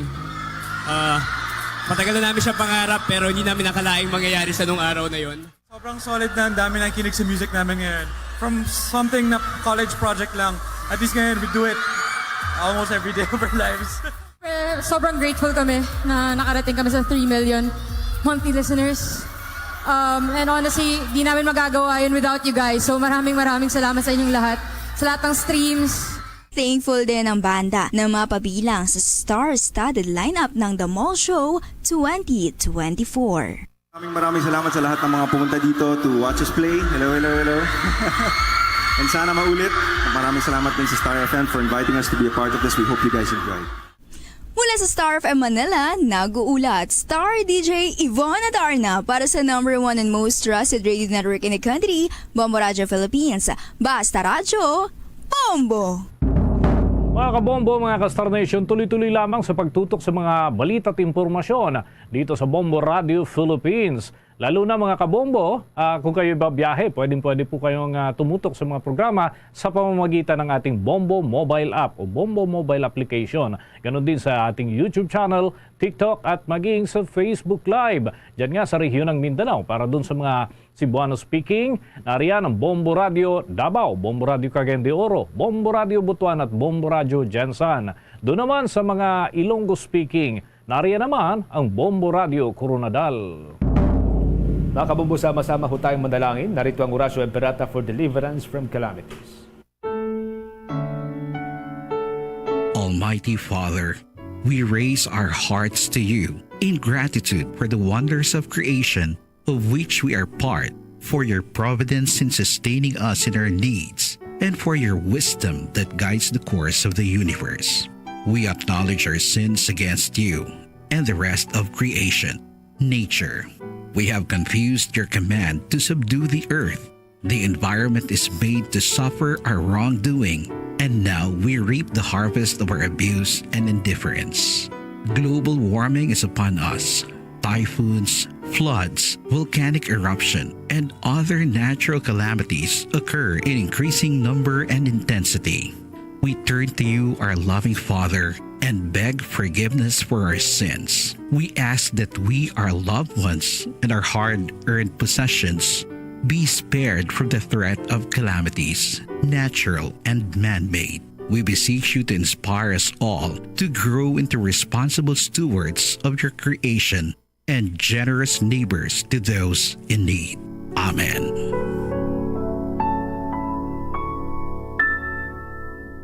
Christmas is a time for sharing.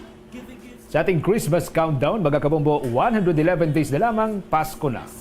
We share the love. Luzon, Visayas at Mindanao. Yan ang kalipunan ng ating mga balita para sa pantanghaling edisyon ng Bombo Network News.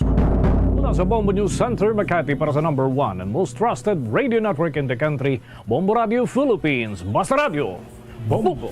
Standard time, 1 minuto na nakaligan sa takna siningalaw na balik na diri sa pagpangalagad sa Bombo Anay Soto. Sa gyapon ko po ni Bombo Chama Blanco Hover. Standby sa kay Bombo Angel Tan.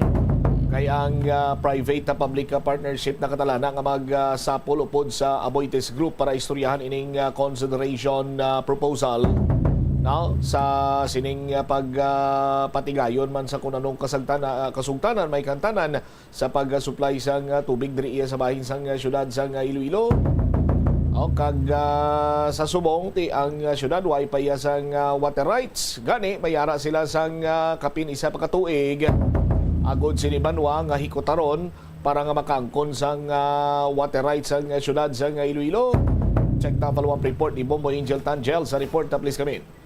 Nakatala na diri Bombo siya magasapol ang Public-Private Partnership Committee sang syudad para desisyonan abi kung patunon o kung i-reject pala ang offer sang Aboitiz Group nga naga-offer abi sang 51 pesos and 8 centavos na presyo sang tubig per cubic meter. Sa interview diri sang Bombo Radio kay Attorney David Abraham Garcia, ang chairman sang nasambit na committee bae sa Hayat, na ginalantaw pa niya kung saan ugid makamiting ang mga members sang PPK.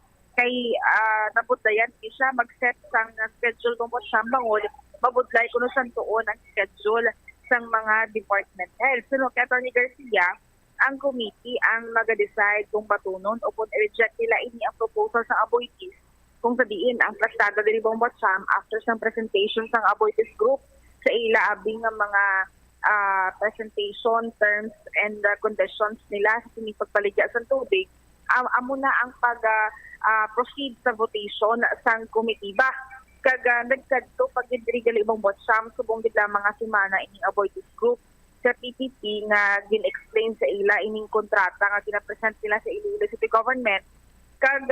Nag-ayo sila kay Attorney Garcia nga tipunon kun tani ining mga members ng PPP pero alang-alang kiti kuno Bombo at Siam bangod kay hindi dalianay man nga mapatawag mo gilayon ang mga members ng komitiba para gid lamang biya tubangon ining mga representative sang Aboitiz Group. Ginpatag rin ni Attorney Garcia nga kay Bombo at Siam ang last time diri nga problema man.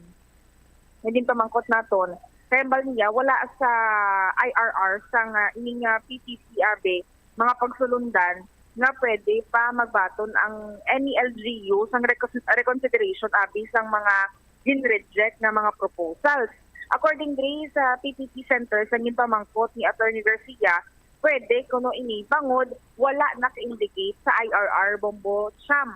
Kag ang isa pa gid nga ginplastar man since kami mga concern ng city government sa una nga proposal ang ginpatag sa Aboitiz Group nga miara pagali or gintagaan nila or somehow miara pa sang 360 days ang city government na maka-apply sang water rights pag o ini sila magpirma sang kontrata pananglitan nga dayunon gid nila ni Bombo at Siam. Kag ang problema pa gid diri nga ang tubig kuno subject sa gihapon for changes once ka maglabot abi sa stage sang negotiation.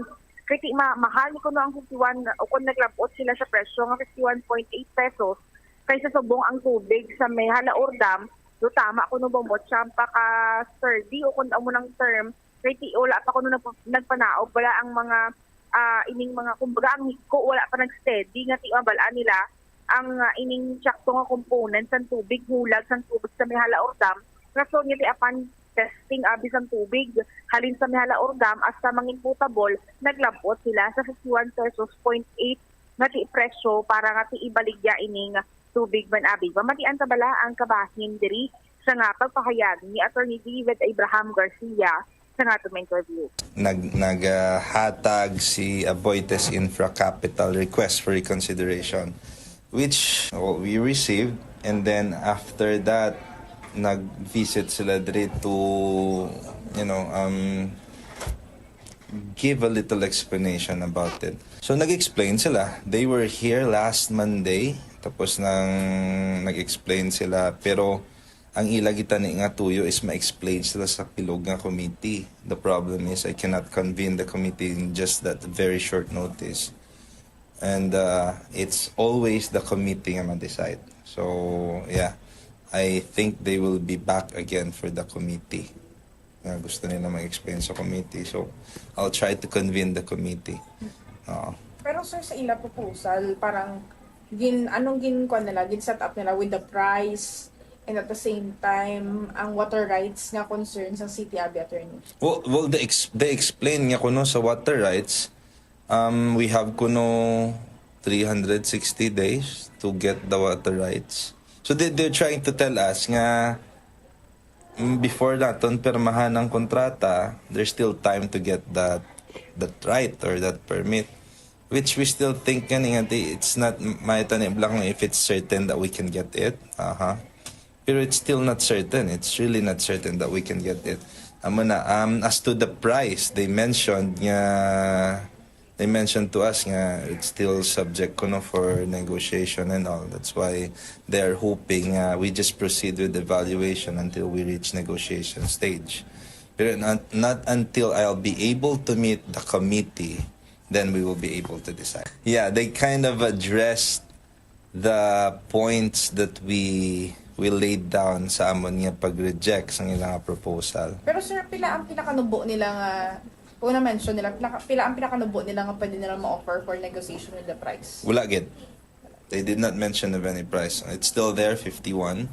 They just mentioned that when they came up with that number, it was because the water samples that they got dito sa Halaor nga dam is not that clean yet because ang turbid, that's the term they use, turbid pa daw ang tubig.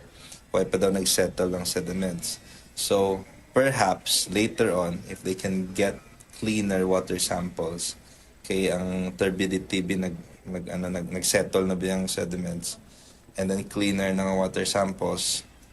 So from there, they'll be able to come up with a lower number siguro because the treatment facility will not that be intensive anymore because the water is cleaner. Pero still, they weren't able to give us a definite or an exact number. Pero attorney, since ka ma-convene, ma-meeting ang PPP committee sa city to evaluate sang ilabing proposal, pero sir, kahit na-reject na sang city, is it okay to accept liwat kay ipatawag pa ang PPP committee with us, attorney? Actually, amo man ang amon question ba?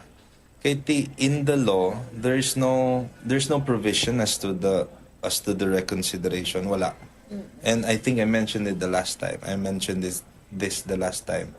Nga, in my mind, I really thought, once we decided in that 10-day period to decide, I really thought that the decision is fine. And then here they are requesting for a reconsideration.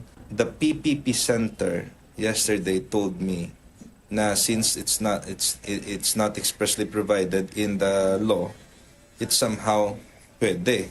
So ang guaya, yes, we can decide on the reconsideration, but as to the decision on the reconsideration, I cannot tell because I'm not the only member of the committee. So bali ang maka-decide, matabot the attorney, pwede maka-decide ang PPP committee to reconsider if ever maboto-botohan or if maglabot sa point nga need botohan abi and the whole committee abi attorney.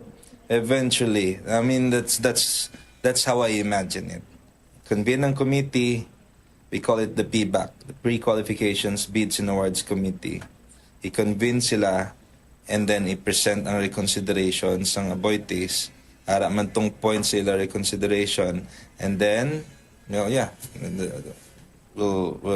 do a vote, and I don't know kung i-grant or i-deny ang reconsideration ng request ng aboitiz. That's the wisdom behind why not just one person is there to decide. That's the wisdom behind there is a committee, there is a board, there is a council, no, because it's not just one person, hindi siya arbitrary.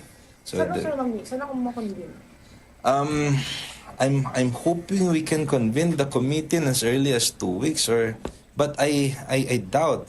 The committee is mostly composed of department heads, and we know how busy the schedule of department heads are. I already sent a message sa ila. I'm just looking for a more or less common vacant nilang schedule, and from there, we can take things from there. Maybe we can send a notice of meeting for all of the members ng committee. Bombat siyam na batian sa mga kabombon naton diri si Attorney David Abraham Garcia, ang chairman sang Public-Private Partnership Committee sa Iloilo City Government. Na-set na ang date sa pag-convene sang PPP abi sang council. Lakip na sina diri ang palatubangay man sang mga opisyalis sang syudad sa aboitiz group or separate iniiya Bombo Angel. Actually, Bombot, siyam dungano na siya. Wala pa sang exact date. Nagapangita pa sila sang common date na available ang tanan nga members sang PPP.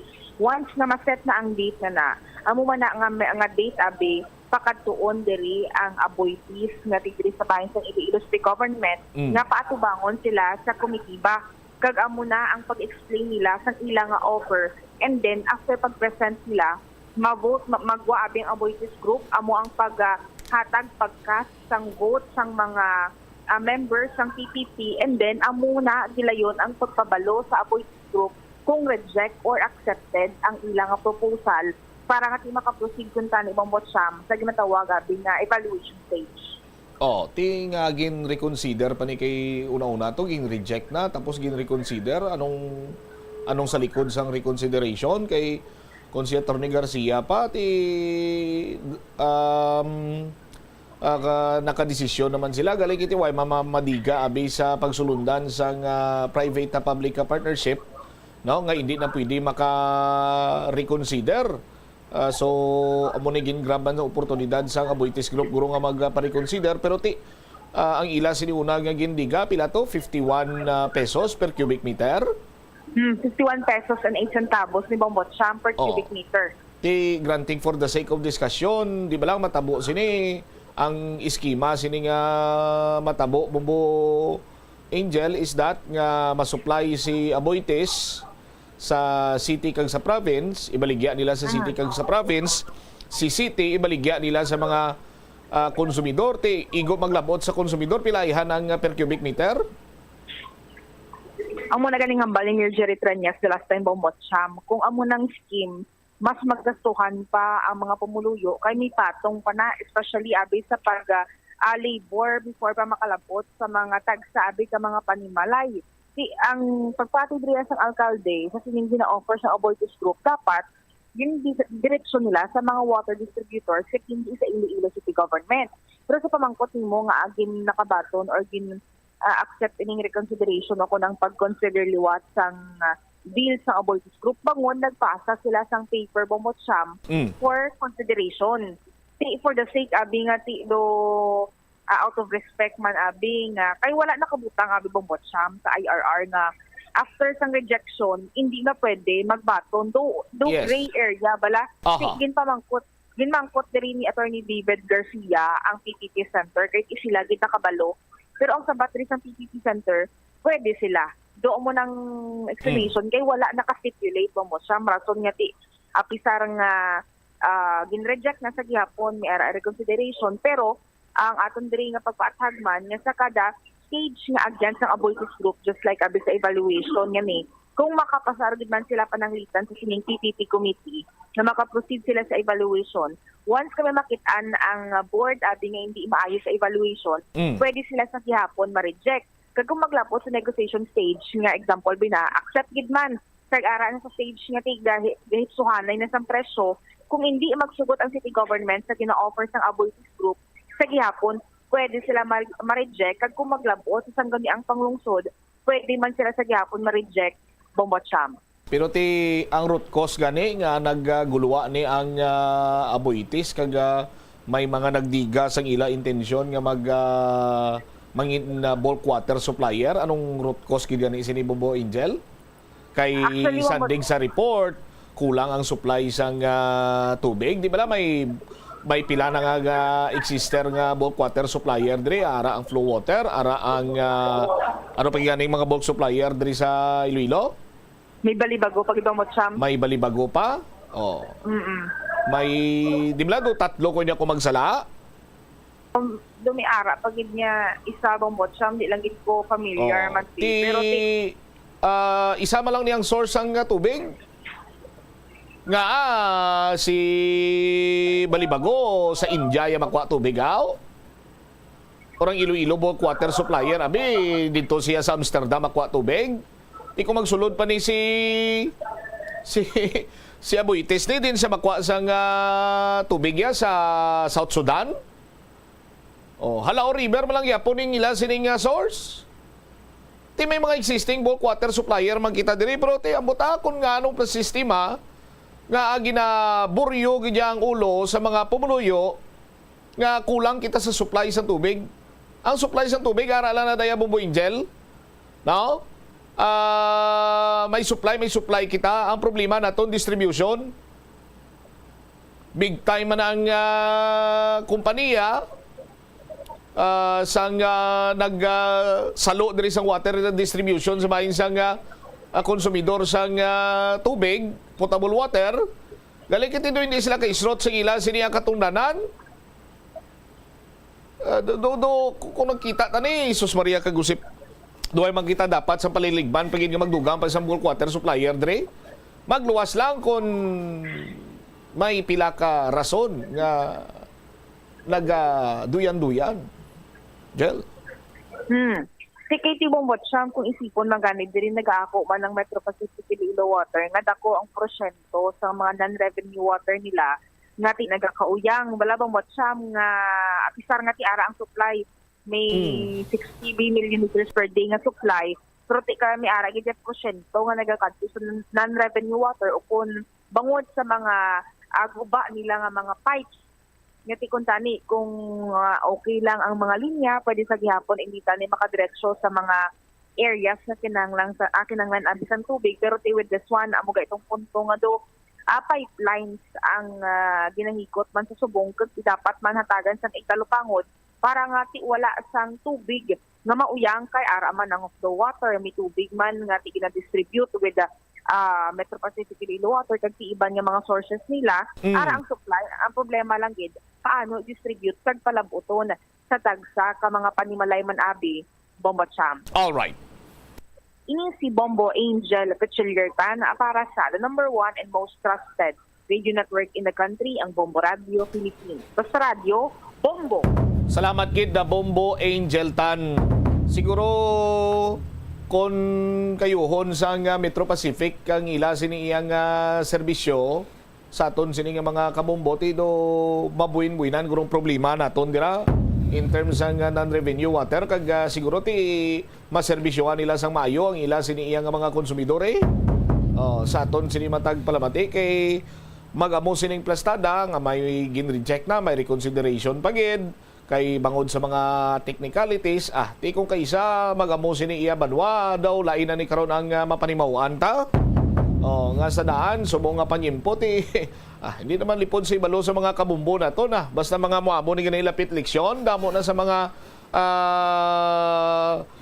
klinabo nga ti bisan pa paano do may ginalili naman dira nga parang sa ulihi mangin source of funds ta damo sina kabay pa no sa aton sini nga mga kabumbo pero ti hatagan sang tsansa sa city government nga makareconsider pamatian sila liwat kay Sos Maria Kagusip ka mahal gid man sang 51 mo 51 pesos no per cubic meter sang ila sini nga water rate ti sa subong di pa sila makadiga kuno kun pila kay bangod nga storde pa ang tubig sa may Halao River lubog pa ti i-process pa namo agud to nga mangin potable water namo pa na iyang prosesong iya sini nga pagagyan kag hindi basta-basta ang igasto man sila dira sa aton sini nga mga kabumbo anyway bantayan ta ni tutukan ta ini para nga ti mahibaluan ta kung ano ang mga nagaklinabo sila diri nga hindi man bala mabutang iya sa disbinta ang mga pumuluyo sa syudad sa Iloilo.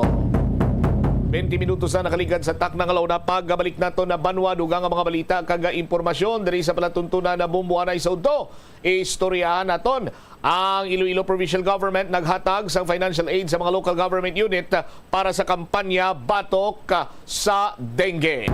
Balikan tayo ni matapos ang bilang importante ng mga panumdumora. The Farmers Bazaar, your traditional public market with the touch of Plazuela Dos, ang isa ka lugar nga gintukod sa tion kag sa kasagsagan sa COVID-19 pandemic nga may tinutuyo nga maghatag sa imo sang safe marketing experience. Subong nga ang COVID-19 hindi na gid man dako nga pamahog kag nagapakadto na kita sa next normal. Rest assured nga ang Farmers Bazaar will further evolve agud nga magpadayon sa paghatag sa inyo sing satisfying marketing experience. The Farmers Bazaar sa lower level tara na pahamtang ang fish, poultry kag meat section para naman sa inyo mga kinahanglanon nga prutas utan kag iban pa magbisita sa upper level pinaagi sa paggamit sa hagdanan o kon sa pagkadto direkta sa parking lot.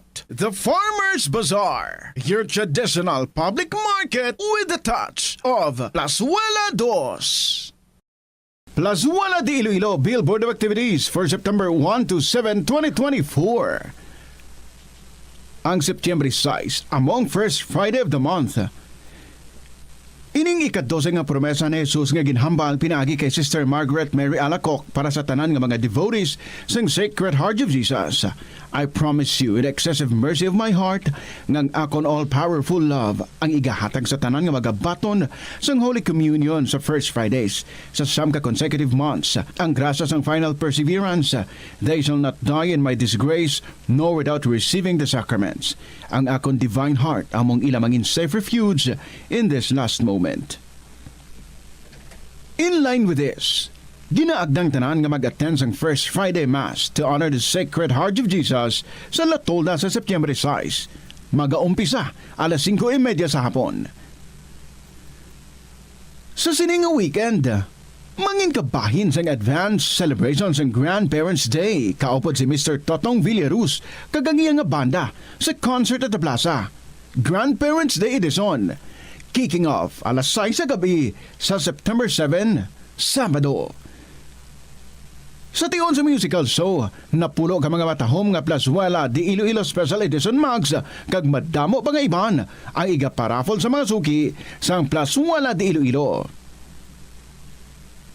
Sa September 8, Domingo, ginaagdang tanan nga mangin kabahin sang Eucharistic celebration nga pagahiwaton sa La Tolda sa among adlaw alas 11 sang aga. Since ang September 8, adlaw sang kapestahan sa Nativity of the Blessed Virgin Mother, pangayoon naton sa Ginoo. Through her intercession, ngatagan kita sing gift of understanding nga ang tanan nga mga obstacle sa aton kabuhi, ang kabahin lamang sang aton life's journey diri sa kalibutan. Plus wala di Iloilo, we remain to be one with you in a common hope for a better community and a progressive country in 2024. Sa aroma kag soothing feeling sa pag-inom sang tea, ang rason sang kadamaan nga paborito nga imnon ang tea. Suno kay Ansley Hill, registered dietitian sa Western Oregon sa Estados Unidos, ang masobra 3-4 katasa nga pag-inom sang tea sa isa ka adlaw ang makadala sang hindi maayong nga epekto sa lawas. Kinahanglan nga moderate intake lang sa tanan nga ilimnon agod ma-achieve ang healthy living.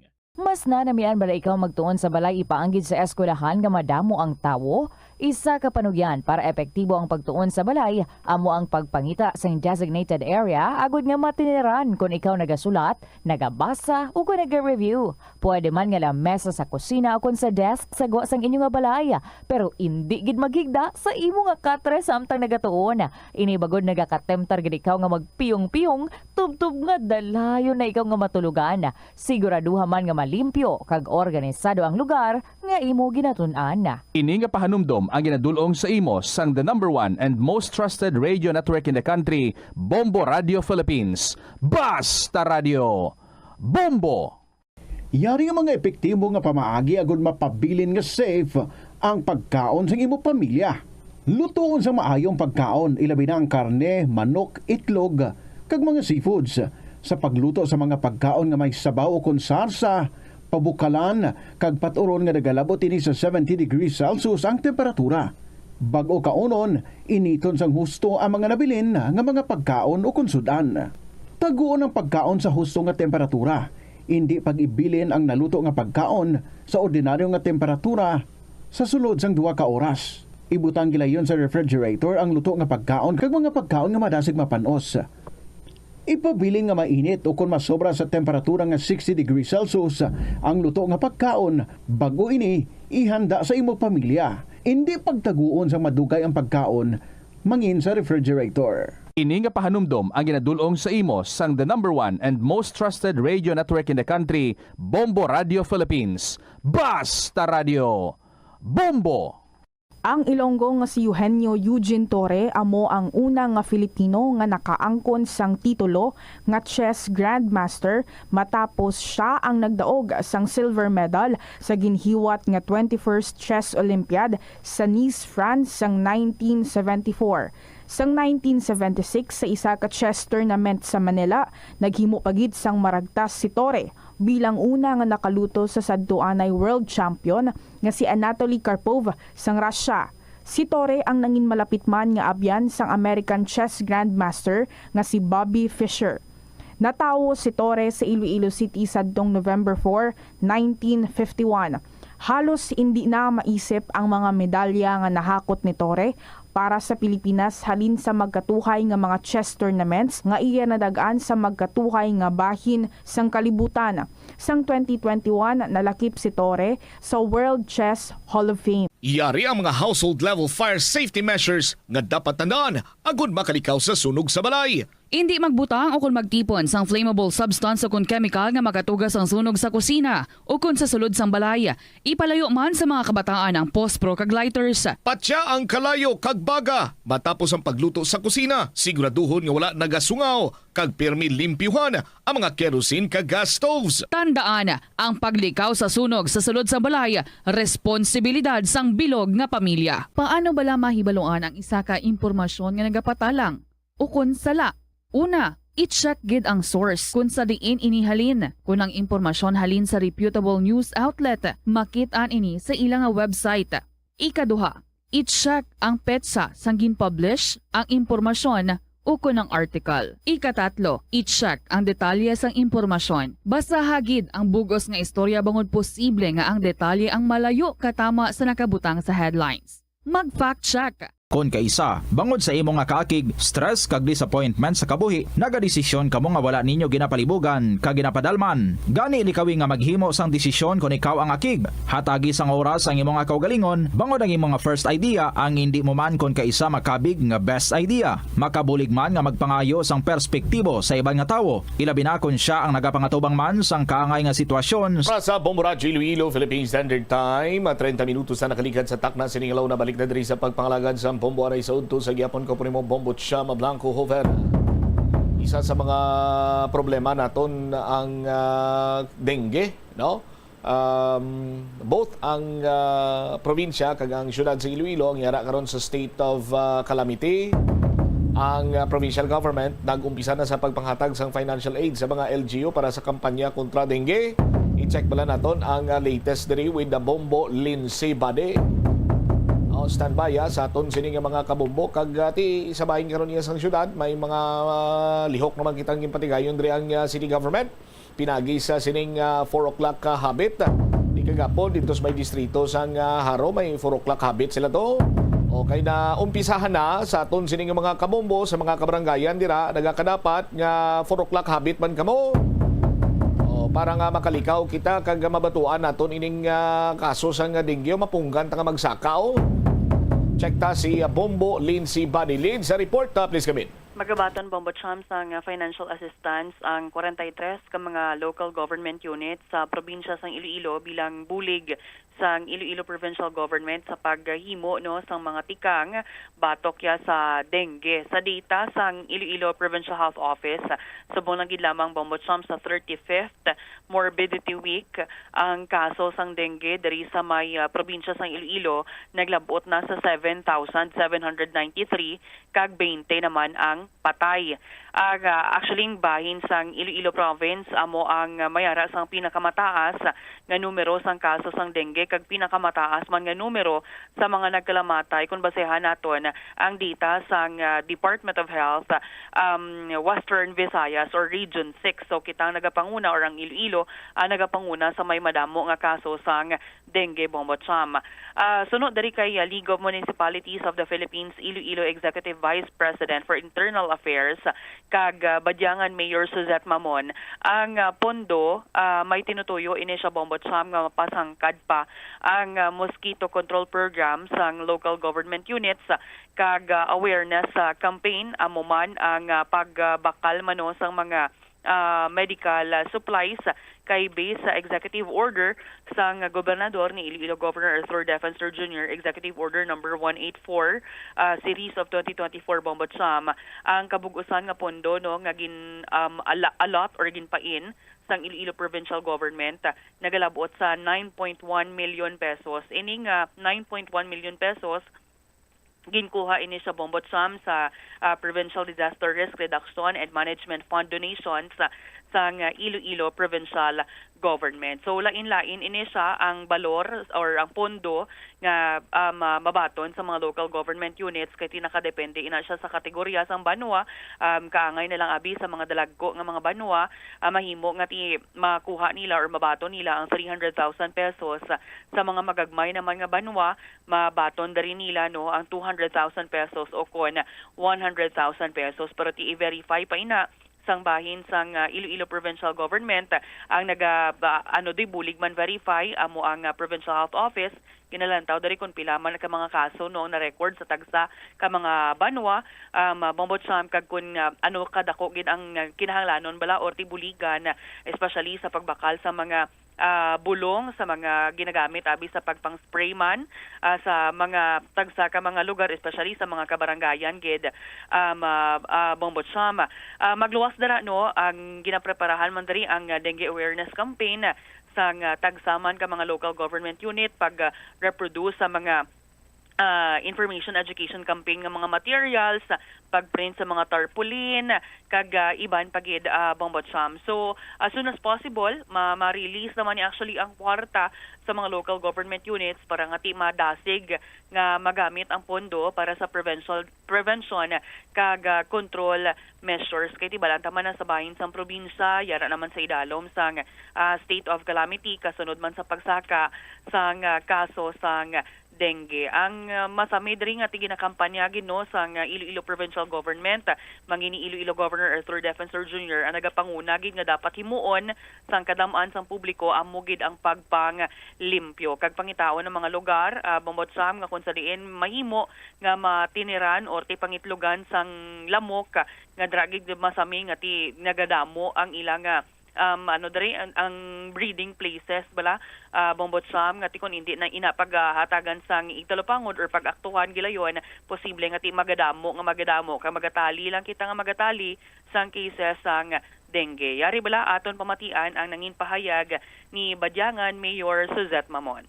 With the Governor and the League of Municipalities of the Philippines, we signed a memorandum of agreement with respect to the financial aid or assistance from the province of Iloilo for the anti-dengue drive support.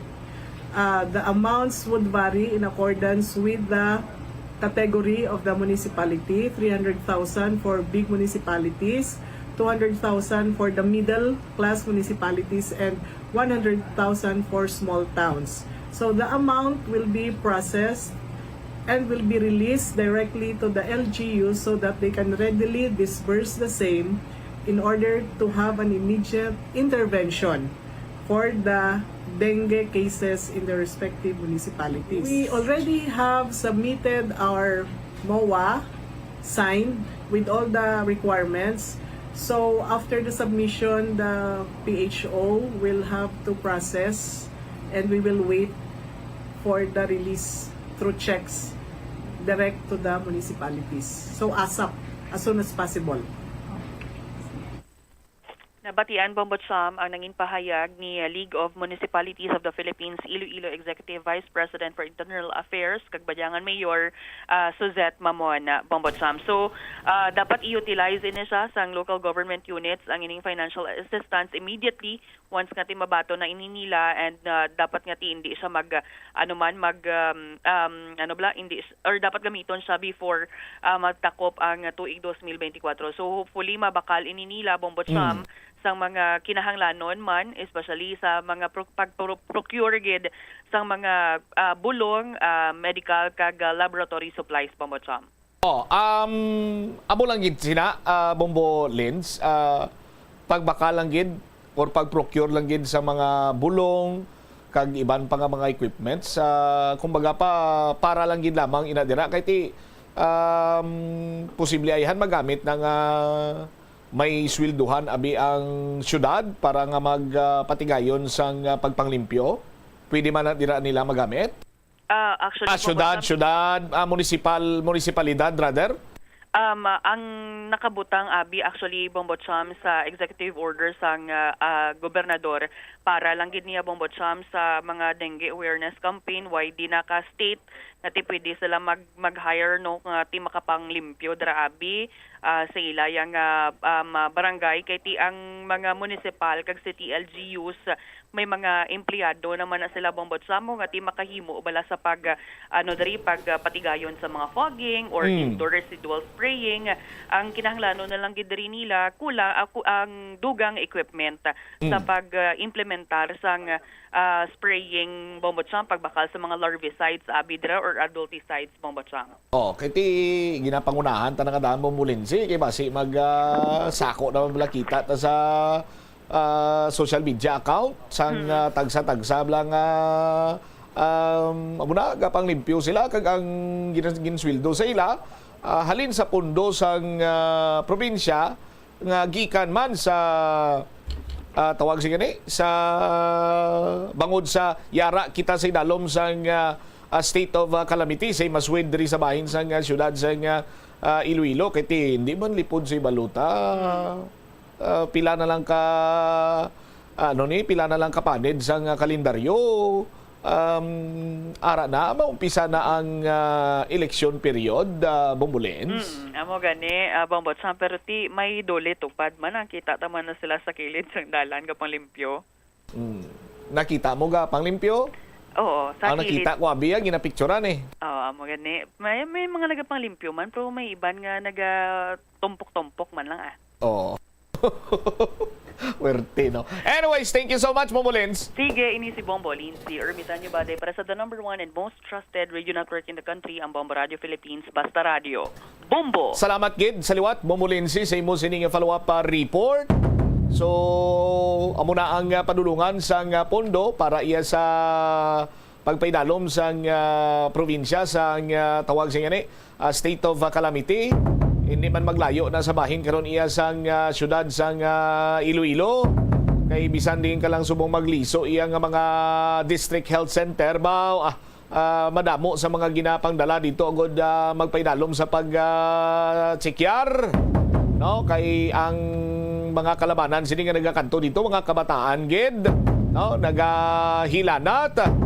Di dapat hindi lamang amo sini ang tutukan sa aton man sini nga gobyerno kundi diri man kita matutok, no, sa bahin karon iya sang prevention. Gani isa man sa mga ginpatigayon sa city government amon sa nasiling na naton ining 4 o'clock ka habit sa aton man sini karon iya nga mga kabumbo sa bahin iya sa probinsya sang Iloilo ti may mga suwisyon nagligad last time nga ibalik ko no ining cleanest and greenest municipality or barangay or kun area. Ti amutong hambal naton gani ti katungdanan tanan ni tagsa-tagsa nga magpanglimpyo sa aton sining ugsaran. Halin pa iya sang elementarya nga gina bombardiho ang paminsaron sang tagsa ka mga estudyante nga pagbalinis ang kapaligiran sakit ay maiiwasan, no, mga muamo sina, no? Kung matinlo ang palibot, balatian, malikawan. Mga mamo sina, tihalin sa elementarya kita, tubtob nga sa subong sini nga mga tsimpo, amo managyapon, amo kuntani na pinakasimple, basic, kag pinaka-epektibo sini nga pamaagi, agud nga ma-prevent naton ang nanari-sari sini nga balatian, hindi lamang kay ang dengue, pero sa aton sini mga kabumbo, sad to say, pinakahapos, pinaka-basic, pero amo pa niyang daw ginakalipatan kag daw wala pa yasang ganang tagsa-tagsa man sa aton sa aton sini nga mga kabumbo kag pagtuhaw sang Aedes aegypti kag Aedes albopictus bisan ara pas na gani madamo sa gyapon ang daw sa wala lang way ginatagan sa nagakigong importansya, no, marealisar na lang nila kon magpositibong ila sini nga himata nga itani ng limpyo kita, no. Amo ni galik importante, no, ang pagpanglimpyo sa aton sini nga palibot. Hindi lang ni dengue mo. Tanan niya nga sa isang balatian, sarang niya nga malikawan naton kung ang palibot limpyo, no? Ginasunod naton ka limpyo.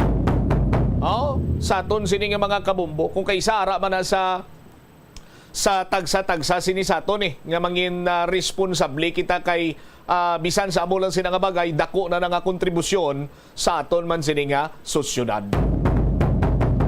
41 minutos na nakaligan sa takna sining alauna sa pihak nga bahin ang kaso sang kinawatay hindi lamang kay diriya sa syudad sa Iloilo. No, naglabot na ini sa bahin sa Iloilo Police Provincial Office. May mga nagkaladakpan man pero may ara sang iban sining wala nagkaladakpan. Tiambal sa IPPO, mas pasang karon kuno sini nilang ilang sini nga puwersa, hilabi na gid sa bulig sa mga force multipliers. Agod nga masulbar, no? Makabulig sa pagsulbar sang kinawatay sa probinsya sang Iloilo. Oh, kung manotisyaran ninyo banwa, no? Ang pagsaka sang kaso sang kinawatay, kung hindi tigurutom ining mga bermats, kiti balaan man sining mga kawatan, kag ginatunaan man sa mga kawatan nga kalabanan sa mga tao during bear months, may kulukwarta. Kung tigulutom, ang iban sini may kulukwarta mangyapon, pero iginawa man nila katipig para nga makasustiner. Galing mula ni ang mga kawatan ng mga bintauso nga klase ng tao, bantayan lang na nila. Kagang imo sini nga pinungubudlayan, tiya mong ila sini iyang targeton.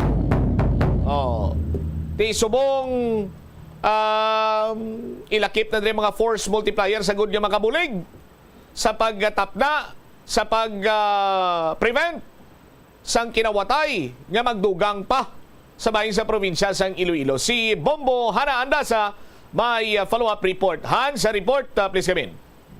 Mas ginapasangkad pa sa Iloilo Police Provincial Office ang intel monitoring kag pag-enhance ng police visibility kag amo man ang pag-augment sa mga barangay tanod kag grupo sang ininga force multiplier sa Bombocham iniman rason man sa mga nagalinapta o kung nagadamo na nga kaso man sang robbery cases sa probinsya kag syudad sang Iloilo apang ang ininga Iloilo Police Provincial Office tiamo ini ang ginuna nila ang ining mga force multipliers bangod man sa rason nga ti medyo kulang ang ininga mga personnel man, police personnel sa probinsya sa Iloilo. Sa interview sa Bombo Radio kay Police Major Rolando Aranyo, ang spokesperson sa Iloilo Police Provincial Office, iyagin pahayag na plano sa Provincial Director Police Colonel Bayani Razalan nga libuton ang tanan nga mga mall sa province kaupod man ang paghiwat sa pagsinapol sa ining mga mall operators, managers, kagdala naman ang mga security officers para man sa ilang seguridad samtang nag-operate ni sila Bombocham kag diri man ginmanuan man ni Police Colonel Bayani Razalana ang tanan nga Chief of Police nga maglibot man sa mga establishmento kag sa pulon ang mga security officers kay kaangay na lamang sa ulihi lamang case ang ining pagpanakaw sa probinsya sa Iloilo amo ito sa may pabiya kung sa diin na kulang ang mga security measures nga ginapatuman sa isa ka convenience store kung sa diin na kawatan ini sila sang masobra 23,000 apang sa mayo nga palad kay ti na kuha kadakpan man ang ining suspetsado sa bulig man sang ining CCTV cameras man dito sa ining convenience store apang diri man nga ginakabig man sang Iloilo Police Provincial Office ang ining mga wala sang sikyo ang ining mga convenience store o kung pila ka mga establishmento sa probinsya kay ti makabigid nga vulnerable sa mga takaway o kung sa mga pagpangawat sang ining mga suspect nga tinutuyo nga magkuha sa pila ka mga gamit kag mga kwarta mismo sa inang ginatarget nila nga takawan man iya Bombocham. So far sa ila man iya nga paglibot sa ining mga malls kag pila ka mga establishmento sa probinsya sang Iloilo ang assessment nila diri mabakod kag mapag-on ang security apang may mga recommendations man sila sa gihapon coming from Iloilo Police Provincial Office ang agud ma-enhance ang mga security measures kaangay na lamang sa pagplastar sa mga CCTV kung ang ining CCTV bala mga high definition man bala ginagamit hindi lang bala mga black and white nito somehow would die pagid mag-distinguish o kung mag-identify man sa posible suspect ka magsulod agag mga wat sa isa ka establishmento. Yari bala kay pamatian naton ang ining pahayag ni Police Major Rolando Aranyo. Yes, no, actually bumbuhan plano sa aton din nga provincial director ni Police Colonel Bayani Razalan nga libuton pamasyaran ang tanan sining nga mga malls na doon diri sa probinsya sang Iloilo. Kag ti upo diri amo ang paghihiwat man sang pagsinapol, no, dialogue with the mga operators nato, mga managers nato to include ang ila sining security officers para nga mapapag-o naton, mapasangkad naton ang seguridad. Kag luwas diri dimando man sa aton sining provincial director no, sa tanan naton sining mga chief of police nga libuton nila no ang tanan nga mga commercial establishment sa nampang sa ila sining mga area of responsibility kag sa pulong no ang mga operators sining mga managers kag ang mga security officers. Kag dugang diri no ginpasangkad man sa Iloilo Plus Provincial Office ang atong sining intel monitoring kag ang atong sining pag-enhance sa atong sining police visibility. Amo man ang pag-augment naton sa atong sining mga barangay tanod kag sa ibang pagit naton sining mga grupo sang force multipliers kay gawin na sa kadako sa atong sining area no kulang kita sa mga police personnel so dako gid nga bagay ang aton dira nga mga bulig nga atong sining mga barangay tanod sa mga force multipliers. Kag sige na pasangkad man naton ang aton sining crime prevention awareness para mismo no sa aton nga mga publiko kabalo sila mismo kung paano ni sila makabulig nga una hindi sila mabiktima sa mga malain kini nga ito na din sa mga kawatan o mga hold-upper. So first, sir, kamusta sir ang assessment ninyo sa mga store managers o kung mga security dira sa mga na-district ninyo? Ang kamusta ang plasada? Kaya may report kita na ba ito sa pag-via MPS na wala gali isang mga security guard ang pila ka convenience store dira, sir? Yes, no. With regards naman yan sa mga malls na doon, kita na natin na mabakod man, no, mapag-on ang ilang sining security. But of course, may mga atong kita dito ng mga recommendation na din hatag sa ila para kung mapadugan pagid na ma-enhance ang ilang sining security. Sa iba naman ng mga commercial establishment, yes, that is correct, no. Magita ng isa natin dira sa challenge kay there are some commercial establishments na wala sa security guards which nga ko sabi vulnerable siya sa ginatawag natin vulnerability. That is why nga isa dira sa mga panugyan gid natin is ang pag-hire ng security guards kag of course no isa gid dira man ang pagpatuman man sa mga polisiya. Like natin, hindi pwede nga magsulod sa isa ka establishmento commercial, ang tao nga nakasuksok sa helmet, or nag-sunglass dira, o nagkakalo dira, no? Dapat waon gid niya ina, kasi dapat makita gid ang iya sa niya nawong, no? Amoy lang isa sa mga recommendation dira para nga makabuli gid ibubuhan nga maka-prevent, sang crime, especially sang robbery. Andari Bombot Siya ang pahayag sa spokesperson sa Iloilo Police Provincial Office, Police Major Rolando Aranyo, na angot sa ila mandiri nga mga paglibot sa ining mga malls sa probinsya sa Iloilo kay nagligad banwa sang pabiya mga malls dito kag mga dalaguan mga establishmento kahapon nga adlaw dira man sila sa Uton naglibot agud man nga mahatagan sang mga recommendation ang ining mga store managers and store operators para sa ila man nga seguridad. All right. Ini si Bombo Hana Joy Mendoza Andasa para sa the number 1 and most trusted radio network in the country, Bombo Radio Philippines. Basta Radio, Bombo. Salamat gid Bombo Hana Andasa sa imo sining follow-up report. Di mag-amo sini nagakadapat gin man iya banwa nga may mga force multipliers kita kay kun oportunidad man lang niyang ginahulat sa mga kawatan mo makita dira nila nga wais ang police abe, makita nilang wala sang security guard. No? Bisan gani sa mga tanod ni tuga ini sang pagtangdua-dua nga dayunon sini nilang ilang mga malain nga buko. No? Dapat amo giman sining matabo sini banwa may mga force multipliers kita. No? Magluwas siniti kung makasarang man lang yang isa ka establishmento komersyal makakuha sang gwardya ti mas labing maayo pagid, no? Kay kabahin man ina sa proteksyon sa ila siniya nga negosyo. 51 minutos na nakaligad sa takna sining launa. May kilala ko bala Bombo Crisilugo. Siling gusto mo maka dawa-dawa Siling ko, siyempre nga. Ano sistema, sino man lang yung hindi gusto makadawa-dawa. Ang una ko nga pamangkot si mo. Kaparistro ka na. Oh. Di abot ko na dayon kung anong ginanamin sini nila. Oh. Ti, ako na mamamangkot sa inyo. Gusto mo bala maka dawa-dawa? Kung gusto mo makadawa-dawa, magparistro na. Pero ang Commission on Elections ni Banwa, no? Sa gihapon, nag-remind sa kung sino man dira, ang wala pa yang makaparehistro. No?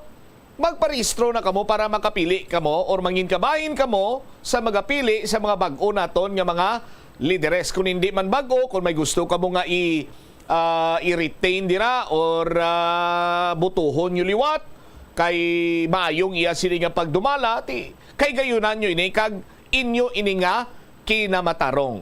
Si Bombo Prince Giliergan may follow-up report. Prince, please go ahead.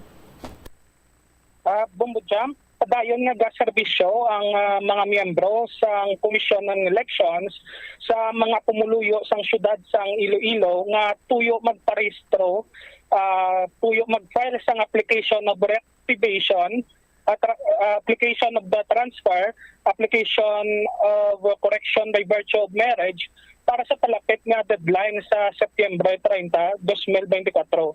Sa interview sang Bombo Radio kay Mr. Jonathan Saino, election assistant 2 sa City Comelec, iyaging pahayag Bombo Champ nga importante nga makaparehistro ang mga botante tungod iara sa aton konstitusyon ang right of suffrage sang pagsaka Pilipino nga magpili sang lideres nga magarepresenta base sa malain-lain naton nga interest kag kilanlanon para mahatagan ini sang solusyon. Dugang kaniya Bombo Champ nga nagsugod sila sang Pebrero 12, 2024 sa mga kabaranggayan kag sa mga opisina man nilang kag sa subong nga Setyembre sa mga malls ni sila Bombo Champ sa syudad kag malapit na lang ini matapos ang Comelec voters registration sa Setyembre 30, 2024. Dugang sa natungdan na Bombo Champ nga ginapanumduman niya ang iban pa nga mga wala pa nakarehistro o kung nakafile sa application of reactivation, transfer, kag correction of by virtue of marriage nga hasta na lang sa September 30. Para sa preparasyon para sa national kag local election sa tuig 2025. Kag mga kwalifikasyon nga ginahambal niya sa akon sa interview ang citizen, male or female of the Philippines, not otherwise disqualified by law, at least 18 years of age ang edad, and have resided in the Philippines for at least 1 year and in place wherein he proposes to vote for at least 6 months presiding the election. Kagisa dugang sa schedule naman sa mga malls naton dira Bombo Champ, no? Sa September 2 to 7 sa Robinson's Place, Iloilo, Main sila. Sa September 9 to 14 sa SM City, Iloilo. Sa September 16 to 21 sa Robinson's Haro. Kag sa September 23 to 28 and September 30, Festive Walk Mall sila. Kag dugang na lang sa interview tato sa iya, ang kilanlan kanundalan birth certificate kag birth certificate kag mga government IDs Bombo Champ. All right. Ini si Bombo Prince Giliergan para sa number 1 and most trusted radio network in the country, Bombo Radio Philippines. Basta Radio, Bombo! Lipot lang, statement ni Mr. Jonathan Saino. Voter na magparehistro dapat 18 years old on or before sa isa ka eleksyon. 18 years old na above. A resident sa isa ka lugar sa di niya gusto niya magparehistro. Medyo magurugahod-gahod but sa mga kabumbota ari ang requirements, no? Filipino citizen nga wala pa yan makaparehistro sa Comelec, sa mga bag-o nga magparehistro at least 18 years old on or before sa palabuton sini nga eleksyon. Nagapuyo sa Pungsod Pilipinas at least 1 year. Sa barangay election, tinapat nagapuyo ikaw sa barangay kung sa diin, no, ikaw luyag nga boto, no? Mot ko pilang rehistrado nga butante sa Barangay Munay Bubukres, ka-check ta sa latest, no? Kaparehistro ka na to. Anyway, sa aton sini nga mga tagpalamati, yamos na, no? Subong may ara pagin sila sang register anywhere. Tisubong sa mga mall ang aton siniiyang nga mga tawag sing ani aton sini nga COMELEC naga-conduct sang voters registration. Sa aton sini nga mga kabombo. So isa sa mga kinanglan imo siniiyang birth certificate kag valid ID. Amo sinang isa sa mga or pila sa mga kinahanglanon. Pwede mo kamo maka-check sa website sang COMELEC kung ano pa ang inyo siniiyang mga kinahanglanon sila dira, no? Kay may ara man sa mga may pwede ka man makano mo, pwede mo makaparehistro pinagi sa online, no? May pwede ka man makakuha sang COMELEC registration form, pwede ka man iya maka-appointment, but ginpahapos pagid sang COMELEC subong nga magluwas iya nga nagpamarangay sila last time sini nga bulan sang Setyembre, ara sila sa mga mall, no? Sa aton sini nga mga kabombo. Ang voters registration tubtob lamang ini Setyembre 30, no? Setyembre 30. Kay bala nyo, pagka Oktubre 1, filing na sang certificate of candidacy. Di gahay na tani baraha mga boss ne. Di ma-countdown kita Bombo Crisilugo, magluwas ba may countdown kita sa Christmas, no? Pila gani sumong? 112, 111, no? Sa aton sini nga mga kauturan before Christmas ti subong abi pizza no kita pizza 5 baw 26 days before sa filing sang certificate of candidacy mano sa aton sini nga mga kabumbo. Pinsaran nyo lang pirmi ambal sang kilala ko, gusto mo maka dawa-dawa parehistro na.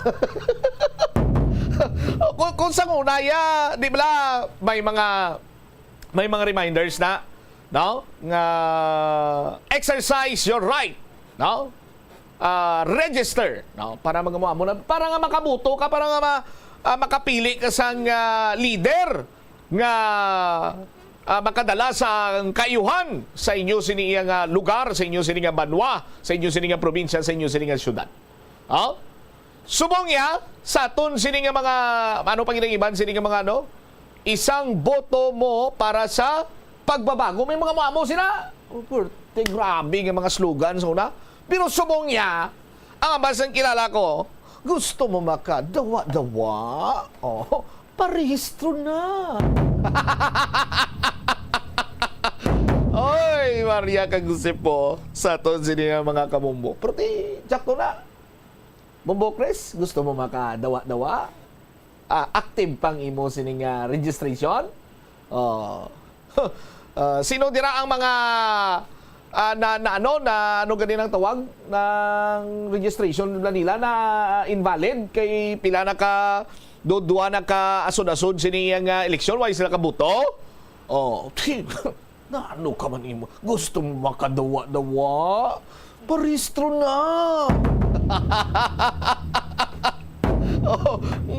Di pa ang 250. 250 lang. Sa iban nga nga lugar ya, lagkuana itong ilan sini na pangatag ya. Di basta magkamula. Basta, sa Bangkabilogana, gusto mo makadawa-dawa? Parehistro na. Anyway, alang-alang rin natin siningat simpo, iban sining mga balita kag impormasyon tugyanta sa iban sining manusang public affairs program sa Bombo Radio Iloilo. Standby na sa kapon lamang program ko po naman sa kay Tita Regine. Inis Bombo Chama Blanco Vergabilin sa imo. Sang manaynay nga hapon, may God bless us all. Para sa the number one most trusted radio network in the country, ang Bombo Radio Philippines. Basta Radio, Bombo!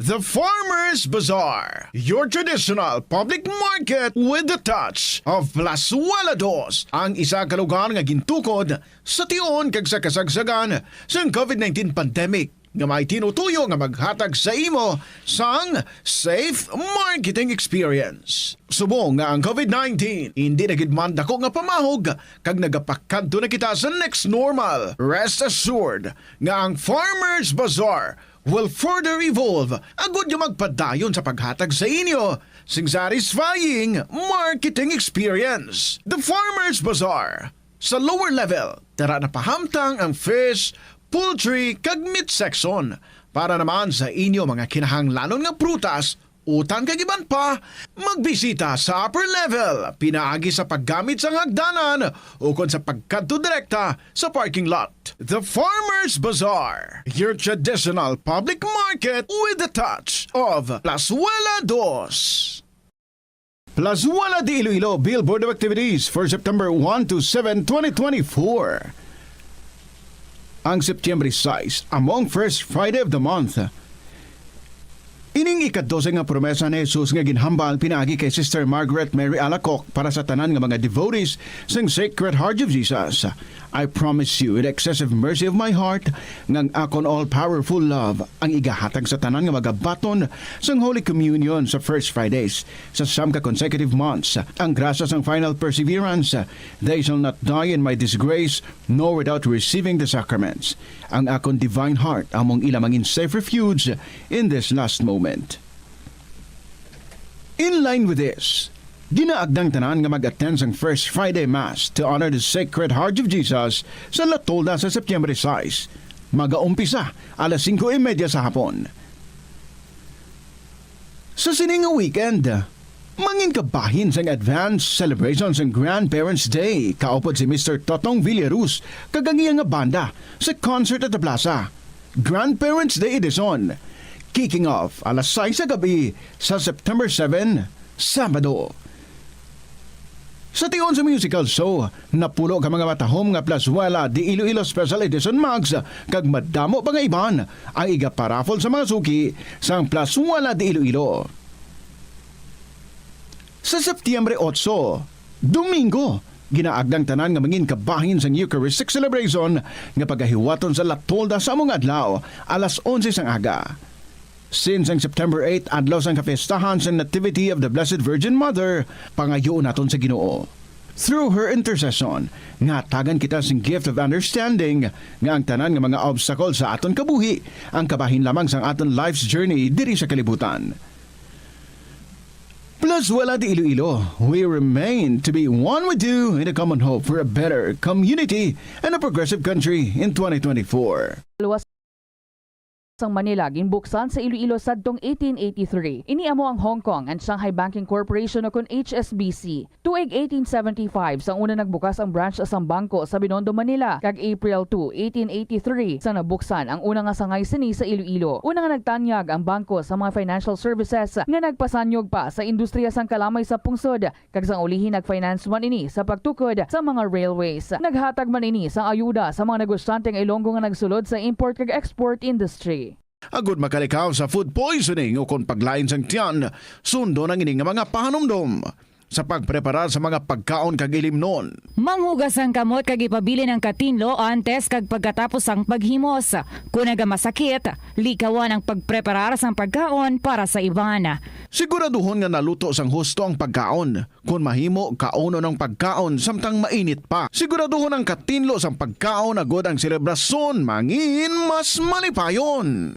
Kagasto gid bila sa imo adlaw-adlaw kag feel mo gid pirmi ang petsa de peligro bangod nga wala na gid unod ang bulsa. Gamita ang imo bulanan nga spending habits amo man ang imo bulanan nga take home pay agud nga makasat ikaw sang budget nga imo gid masunod. Wala man sang pulos ang istrikto katama nga budget kaangay sang indi gid pagkaon-kaon sagwa. Apisar nga naandan mo na nga naga-take out ikaw 4 ka beses kada semana. Sa malipot nga pulong, himo ka sang budget nga nagasanto man sa imo nga lifestyle kag spending habits. Dapat nga himuon mo man nga inspirasyon ang imo budget para makaangkon ikaw sang bag-o nga mga hobby, kaangay abis sang pagluto sa sulod sang balay.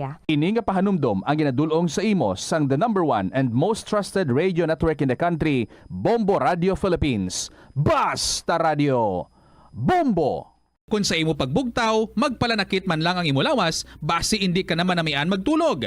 May panugyan ang pain medicine specialist nga si George Gergis. Simple lang. Una, maglikaw sa pagkaon nga nagapromote sang inflammation. Pilion mo ang madamo nga utan, prutas, whole grains kag seafood bangod ginapataas sini ang antioxidants nga nagabulig sa pag-reduce sang inflammation. Mag-exercise apang hindi man pagpatamaan, ang movement nagalubricate sang joints gani nga makalikaw sa pain kag stiffness. Ang cyberbullying among paggamit sang offensive kag masakit nga mga tinaga online na ukon pinaagi sa text. Ang bullying ang nagatuga sang kasubok kag depresyon sa biktima. Magluwas ni magabatyag siya sang kaakig pagkadula sang interes sa mga butang nga iya naluyagan kung ikaw ang ginbully. Una nga tika nga imo himuon amo nga magpangayo sang bulig sa tawo nga imo masaligan. Paano ka bala makabulig nga mauntat na ang bullying? Simple lang, don't be a bully. Hindi mag-post online nga makahatag sang sakit sa balatyagon sa isa ka tawo. Kadungan sang pagtigulang, nagataas man ang risgo sang vitamin deficiencies nga nagatuga sang physical kag emotional changes. Santo sa isa ka scientific study, ang B vitamins ang importante agod nga mag-function ang body cells nga nagabulig sa metabolism, paghimo sang bago nga blood cells, kag nagabulig sa pag-maintain sang healthy skin cells, brain cells, kag body tissues. Magluwas sa supplements, lakip sa mga pagkaon nga bastante sa vitamins amo ang karne, whole grains, prutas, gatas, cheese kag mga ulutanon. Mga kabombo nga motorista, yari ang mga pamaagi agud makatipid ka sa gatong. Ipasiguro nga yara permi sa maayong nga kondisyon ang imo salakyan. Check yara ang imo nga goma kag siguraduha nga yara sa husto nga tire pressure. Likawan nga naka-idle ang makina sang imo salakyan bangod nagakonsumo ini sang gatong. Buksi ang bintana sang imo salakyan kag magamit lamang sang aircon kung kinahanglan. Kag pakamaayuha nga mag-commute na lang o kung maglakat-lakat kung malapit man lang ang imo kadtuan. Likawan ang aggressive driving kag padalaga ang imo salakyan sa husto lamang nga kadasigon. Paano ipabilin nga matinlo ang ginakaon nga mga prutas kag utan? Dapat nga regular ang paghugas ng kamot nga may habon sa sulod sang 20 segundos bag-o kag pagkatapos mag-uyat sang anuman nga butang. Hugasan sa maayo mga prutas kag utan gamit ang tubig bago ini kaunon o kun isimpon sa ginaluto nga pagkaon. Likawan nga maggamit sang habon o kun bleach o kun anuman nga kemikal sa paghugas sa mga ini. Lutuon sa maayo ang mga utan agod mapatay ang mga mikrobyo nga nagatapik diri. Kung ikaw may ubo o kung sipon, mas maayo nga itugyan na lang sa iban nga miyembro sang pamilya ang paghanda sang pagkaon agud malikawan ang cross-contamination. Ini nga pahanumdom ang ginadulong sa imo sang the #1 and most trusted radio network in the country, Bombo Radio Philippines. Basta Radio Bombo! Yari ang masunod nga mga energy safety tips agud maging safe ang tanan. Sa tion sang bagyo, kung may anunsyo na nga storm warning, mag-charge na sa mga cellphone, emergency light, kag iban pa nga mga device, bangod mahimo nga madula ang kuryente. Likawan ang paggamit sa mga appliances kung may bagyo. Sa pagpamati sang balita, mas maayo nga magamit sang debattery nga radio. Kung ginalauman ang pagbaha sa inyong lugar, mas maayo nga i-off gilayon ang main switch kag circuit breaker. Agud malikawan ang disgrasya kag pagkaguba sini. Magtipid sa paggamit sang kuryente, pinaagi sa mga masunod. Maggamit sa mga energy efficient nga bumbilya, kaangay sang compact fluorescent bulbs ukon LED lights, imbis nga incandescent bulbs. Patyo. Ito ang Bombo Radio Philippines. Fully digitalized. Numero 1 sa balita, komentaryo, drama at serbisyo publiko. Bombo Radio Philippines. Bombo Radio Philippines. Ang inyong #1 at most trusted radio network in the country. Basta Radio Bombo! Good afternoon, good sa inyo tanan mga kabombo. Ari na naman ako para sa kahapon lamang program. Ini si Tita Regine. Mayong hapon gid, kag welcome. So sini nga pala tuntunan kung sa diin nag-enjoy kita every afternoon amo ni nga mga inora sa mga istorya. Sa mga buhay-buhay, ang mga inagyan sa aton nga mga letter senders. Kag salamat gid sa inyo nga mga walang sawang mga istorya nga ginapadabot diri, and to those nga may ara man nga istorya gahuya-huya pa, ay come on. Sige na, isulat na inyo mga istorya. I-email nyo lang. Pwede kagamit sa inyo dira nga code name para nga kung gusto nyo hindi ka mo makilalaan. O, diba? So, i-email nyo lang ina sa bombo_iloilo@bomboradio.info or pwede gid sulaton sa gihapon kag ipadala sa kahapon lamang program DYFM, Bombo Radio Iloilo, Sky City Tower, Mapa Street, Iloilo City. Excited na ka mo? Para sa Christmas, check tabi kung ano pa kalawig ang aton nga pagsupot-supot. Parang damo man ang aton nga ma-bless this Christmas. Let's check. Christmas is a time for sharing, giving gifts for everyone. What matter now is this Christmas we share the love.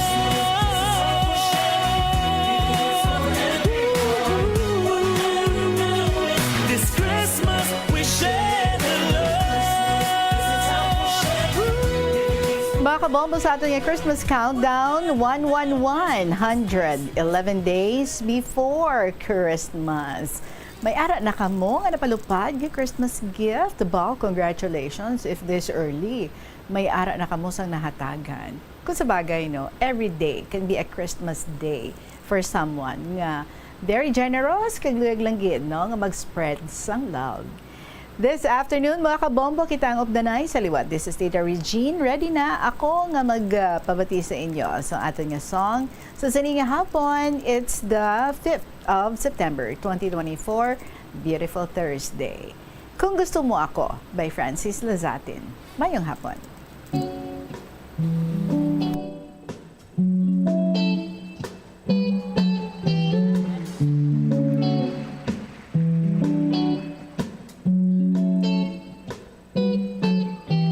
Mo ba, mapapaibig mo ako sa mga dala mong rosas, mamahaling tsokolate ang pilit mong diskarte, magmukha ka lang galante.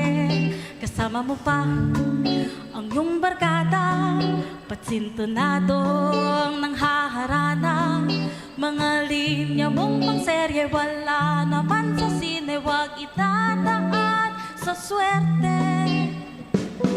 Kung gusto mo akong ligawan, huwag mong daanin sa paspasan. Kung gusto mo kong makasama, higit pa sa kilig ang dapat mong mapadama. Puso ko'y mapipitas mo lamang, kung iyong mapapawasan ang iyong pagmamayabang. Nais ko ay masipag, sana'y maruga, yaman mo naman ay di ko kailangan. Sana huwag kang paghihinaan, kung tunay nga at tapat ang iyong nararamdaman. Di kailangan perfecto ang iyong mga galaw, kailangan lang naman may paninindigan.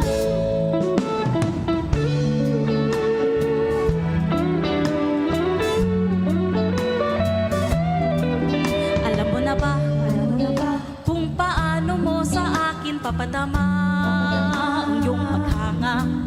Sana'y bigyan ng kulay eksena sa aking buhay, kung mahal mo nga kung tunay. Ang mahalaga ay sana di pa rin magbagong maganda mong katangian. Ang pag-alay mo ng oras, sagang di kumukupas at ngiting nakakalunas. Kung gusto mo akong ligawan, huwag mong daanin sa paspasan. Kung gusto mo kong makasama, higit pa sa kilig ang dapat mong mapadama. Puso ko'y mapipitas mo lamang, kung iyong mapapawasan ang iyong pagmamayabang. Nais ko ay masipag, sana'y maruga, yaman mo naman ay di ko kailangan.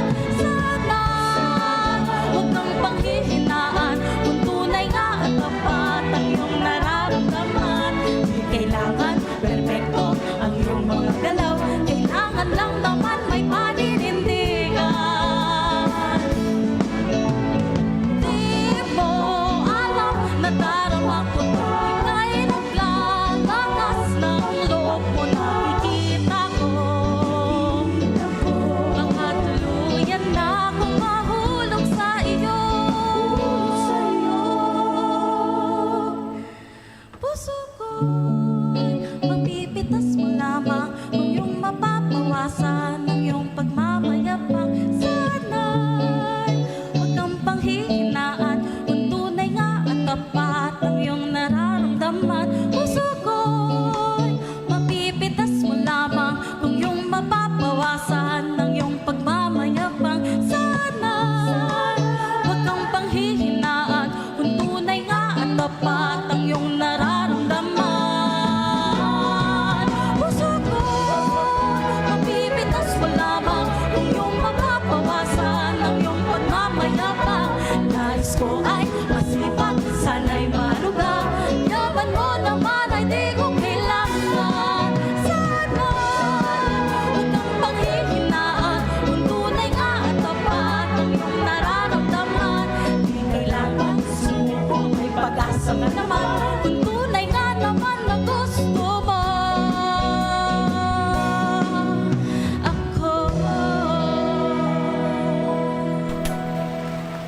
Kung gusto mo ako at kung gusto mo na magugustuhan din kita, pues sulat ka ng istorya mo.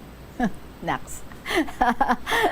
Good afternoon sa Diwate and welcome sa Kahapon Lamang program. You're with Tita Regine. Ari na ating first story sa sininga hapon from Neni, Sangharo, Iloilo City. Dearest Tita Regine.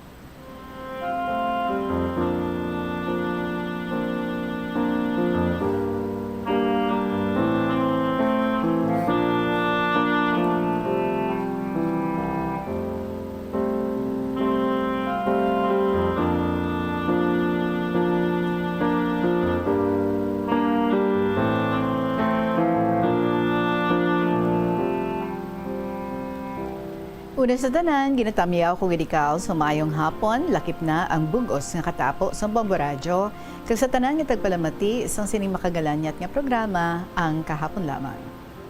Ini ang kasaysayan hindi akon, kundi iyas ang kilala ko, tagon talang kay Manang Ikay. Si Manang Ikay, launi siya, may mga kauturan siya, kag hinablos. Kag bangod nga mabuot ini siya, kag mapisan, wala labot nga mapinalanggaon pa, bisan diin lang siya sa mga utod niya magkadto, ginabaton gid siya, duwa ka kamot, kag ginasapupo. Sa matuod lang, dako gid siya nga help sa iya mga utod kag hinablos, kay mapisan siya katama, kag pwede mo siya madali-dali, bisan sa ano lang nga bagay. Ginaalagaan gid siya, kag ginapalangga sa iya mga utod, kay kung sa ila si Manang Ikay nagatiner, makabulig gid sang dako sa ila. May ara ni utod si Manang Ikay nga paborito niya gid nga kaduan. Sinang Meldy nga may 5 ka kabataan kag balo na ini. Tita Regine, makaluluoy ang kahimtangan ni nang Meldy kay magagmay pa ang mga bata niya sang madula ang bana niya sang napatay. Grade 6 lang ang subang kag 3 naman katuig ang gamay. Sa muna nga todo ang iya nga pagtrabaho. Kundiin may ani, didto siya, kag ginaupdan siya ni nang Ikay, kag ang parte o konsuhol ni nang Ikay, ginahatag niya na lang sa iya utod, para makabulig sa iya, kag sa mga kabataan sini. Bali mga hinablos niya. Kung magpauli sila, bisan kapoy, tanan nga mga ulubrahon sa balay, bululigan pa nila nga duha. Nagaluto sila kay nagapanglaba para may kaunon, kag suksukon nga matinlo ang mga bata. Kung magmasakit ang mga hinablos ni Manang Ikay, ara gid siya para mag-alalay, nagabulig atipan, nagapulaw bugtaw sa mga bata nga nagamasakit. Abi mo, Tita Regine, sinang Ikay ang talawgon sa iyang mga utod para magbantay sa iyang mga hinablos o kung may bululigan nga obra. Wala gid nagareklamo sinang Ikay. Kalipay na yan niya nga makabulig sa mga utod niya kag mga hinablos. Kabaylo sini, palangga siya sang iya mga utod.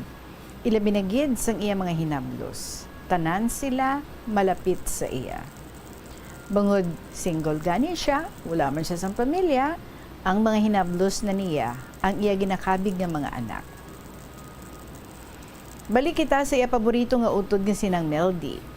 Bangod bata pa man ini sa nabalo, may mga lalaki nga interesado nga magpangasawa sa iya.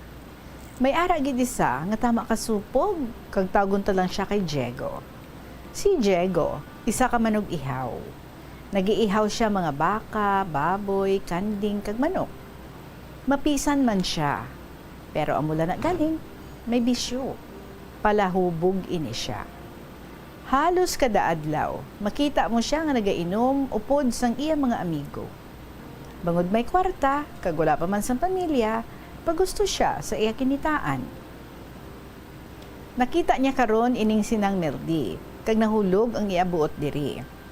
Gintuyo niya ini nga pangasawahon, apisan nga may 5 ini ka kabataan.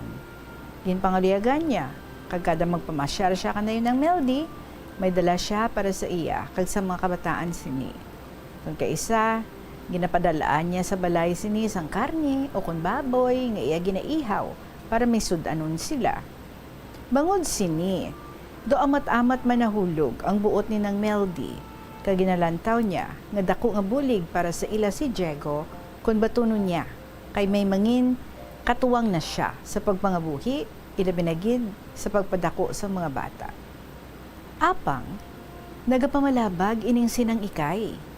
Nagahambal siya sa iya utod, nga hindi magpadali-dali, kag hindi magpadaso-daso sa pagpamana kay Diego, kay basi, mahinulso lang siya sa ulihi. Nagahambal siya, nga kung katuwang lang ang iya kinahanglan, ara man siya, nga handa magbulig sa iya utod, kag sa mga hinablo sini. Hindi luyag sinang Ikay, nga base hinulsulan lang sa ulihi na ng Meldy ang iya desisyon kung batunong gidman sini si Diego. Apang wala gidamati sinang Meldy sa iya magulang nga sinang Ikay. Ginbaton kagin pamana niya gid si Diego. Bangod sini, wala na sa mahimo sinang Ikay. Kag naghalina lang siya sa poder ni nang Meldy, kag dito naman nagsaylo sa isa sini kautod. Apang bago siya nagbiya, ginambala niya gid ang iya utod nga hindi pagpabayan ang mga kabataan. Kaguntani, pangin matuod siya nga malipayon sa luyo ni Diego. So nag-upod kay tinag-asawahay sinang Meldy kay si Diego. Sa una, mayo pang ila pag-upod. Dako nga bulig ang mahatag ni Diego sa kinang Meldy kag sa mga kabataan sini. Bangod, ginahatag niya ang iyang kita sa iya asawa. Ugaling lang, kay wala gid sinigin buyan ang iya bisyo nga pag-inom. Amo man gihapon ang iya ugali. Kada hapon, ara gyapon sa ilimnan, kag kun magpauli, gabi na kag hubog. Sang una, masaway-saway pa siya sang iya asawang sinang Meldy, apan sa ulihi, kung ano ang luyag niya, amugid ang masunod. Kaya ang hambal niya, siya ang nagapangita sa sulod sang balay. Gani, pagusto siya kung ano ang luyag niya nga himuon.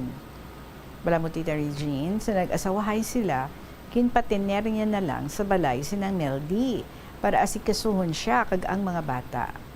Kung hindi siya hubog, ay maayo, gid siya katama. Wala gamo, kag palangga niya ang mga bata. Ugaling lang, nagalain ang dalagan sang utok niya kung makainom na siya. Hindi mo masaway, kag magahod, nagamaoy, kag nagapangita paaway, nagasinggitan. Gani, permi lang ginakibang sinang Meldy. Ang mga bata ginakalbaan, kung hubog naman ang ilamanding. Wala ini nalipod nga hitabo kag istorya sa iya mga utod, ilabinagid kinang Ikay. Gani, bangod sa iya pagulikid sa iya utod nga sinang Meldy kag sa iya mga hinablos. Ginpamasyaran niya ang mga ini, kag ginpasikto sinang Meldy kun bala matuod ang mga istorya nga nakalabot sa iya, apang ginpanginwala ini ninang Meldy. Gintabunan niya ang iya bana, pero likom sa iya, ginsekreto istorya ni nang Ikay ang mga hinablos niya. Didto, kaginsugid nila ang tanan-tanan nga ginapanghimo ni Diego kung mahubog ini. Nagahibi sinang Ikay sa mabatian ng istorya sang iya mga hinablos. Gani, bangod ginatabunan man sang iya manghod ang bana sini, kag wala nagapanugid sa matuod sa iya, sinang Ikay na ang naghimo sa makahas nga tikang para mapauntat si Diego sa iya opisyo. Isa kagabi sina, ginpantayan niya sa alagyan si Diego pagpauli sini nga hubog. Nagaikis-ikis ang giagi kag nagawakal pa ini samtang nga nagalakat. Gulpi lang siya gintabunan sang panyo ni nang Ikay kag nadulaan ini sang animo. Ginguyod siya sini pakadto sa isa katago nga lugar nga wala sang pamalay. Pag-abot dito, ginhigot niya sa isa kakahoy si Diego, kaging busalan ang baba, kaging higtan ang mga kamot kag tiil. Sa nagbalik ang animo ni Diego, nakibot siya sa nakita niya ang iya sitwasyon. Hubog pa ini sa gihapon, kag sa nakita ni nang Ikay nga bugtaw na siya, ginpalapitan niya ini kag gintandayan sang binangon ang iya liog. Sa mahinay nga tingog, iya ginpaandaman ang lalaki nga hindi na pagpaugtason kag pagpakulbaan ang iya asawa kag ang mga bata kaysa madason ot do na gid niya ang liog sini. Kinulbaan si Diego. Sa una nagasabat-sabat pa siya, pero sa kada sabat niya ginahanaan siya nga dusakon. Tinugakurog-kurog nga nangayo pasaylo si Diego sa eging panghimo kay nagasinggit nga buyan na siya ni Ikay.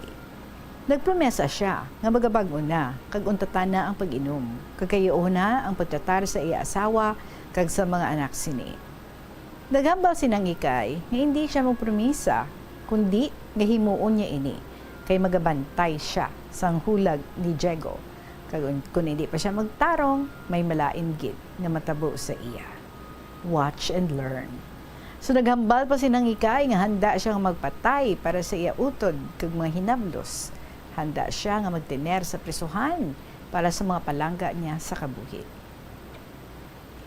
Nakapauli si Diego sa ilabalay udto na kag dako ang kalipay ni nang Meldy nga nakapauli na ang iyabana. Sangin pamangkot siya kung sa diin siya naghalin, nangita si Diego iban nga rason kag nangayo pasensya sa asawa sa iya mga ginapanghimo. Nagpromesa ini nga sugod sa adlaw nga ato untatan na niya ang iya bisyo nga pag-inom kag pagmaoy kun mahubog. Nakibot sinang Meldy pero nalipay gid siya nga amo ato ang ginhambal sang iyabana. Nagambal pa siya, anong natabo sa imo kag anong nakaon mo nga amo sina ang ginapanghambal mo. Pero salamat gid sa promesa mo nga ina, kagabay tuudon mo ang mga ginapanghambal mo nga ina. Humalinsad to sa kalipay ni nang Meldy kag sa mga kabataan, wala na gid man nagalakat si Diego kon hapon para nga mag-inom upod sa iya mga amigo. Dira na lang siya sa balay nagatiner kag mag-obra sa mga ulubrahon. Sa malipot nga istorya, nagtarong siya. Wala na nagapahubog, kag wala naman nagamaoy, kag wala na nagapaugta sa iya asawa, kag wala naman nagahatag kakulba, kag kakibang sa iya mga manak, kag sa kanyang Meldy mismo. Tuman ang kalipay ni ng Meldy kag sa mga bata sa pagbag-o nga ila nakita kay Diego. Naglinong ang ila panimalay kag nangin malipayon sila. Si Diego wala gid sang may ginsugiran sang rason sang iya nga pagbag-o. Tun magpamasyar sinang ikay sa ila balay, masig tulukay, kag hipsanay lang sila nga duha. Abi mo, Tita Regine, nag-ayuhan pa bala ang pangabuhi ng day Diego kag ng Meldy, bangod nagtukod sila sang gamay nga negosyo. Gin pangitaan pwesto ni Diego sinang Meldy sa tinda, kag pabaligya sa mga karne sang baka kag baboy nga iya ginaihaw. Nagbuligay sila nga duha, kag nangin maayo gid ang dalagan sang ila negosyo. Sa ulihi, nakabata pa sila, isa kabilog. Ang mga bata ni nang Meldy, nabuligan pa eskwela sa kolehiyo ni Diego. Pila ka tuig ang nagligad, giniistorya ni Diego sa likom sinang ikay, kag nagpasalamat pa ini sa iya ginhimo sadto. Kay kung wala ko nung ato natabo, sigurado nga miserable ang ila pagpangabuhi, kag hindi sila amo sina kamalipayon subong. So naghihom lang sinang ikay. Bago siya nagtalikod, ginpamangkot siya ni Diego, kung bala matuuron gid man sini ang iya pamahog sadto, nga patyo ng lalaki kung wala ini nagbago. Simple lang ang sabat ni nang ikay. Hoo. Tubtob na lang diri ang akong pagsaysay, Tita Regine. Madamo yun niya salamat sa imo pagbasa. Kung kaisa, may mga tao gid, no? Kinahanglan lang na dalon sa golpi di gulat para magbago. Ambot, kung amugid man ni ang natabo kay Diego, o kon nangin anghel kag palaagyan lang sinang ikay para nga magbago siya. Pero kung ano man nina, ang nakabenepisyo diri sa dako, amo sinang Meldy, kag ang mga kabataan sini, bangod nangin malipayon sila bilang isa ka pamilya, tuga sa pagbago ni Diego. Sa ulihi, nakatinerpe sinang ikay sa panimalay ni ng Meldy, kag nag-ayuhan or nag-ayuhay man sila ni Diego. Salamat sa liwat, hasta na lang diri Tita Regine, nakapoy na ako magsulat ang matinahuron. Neni Sangharo.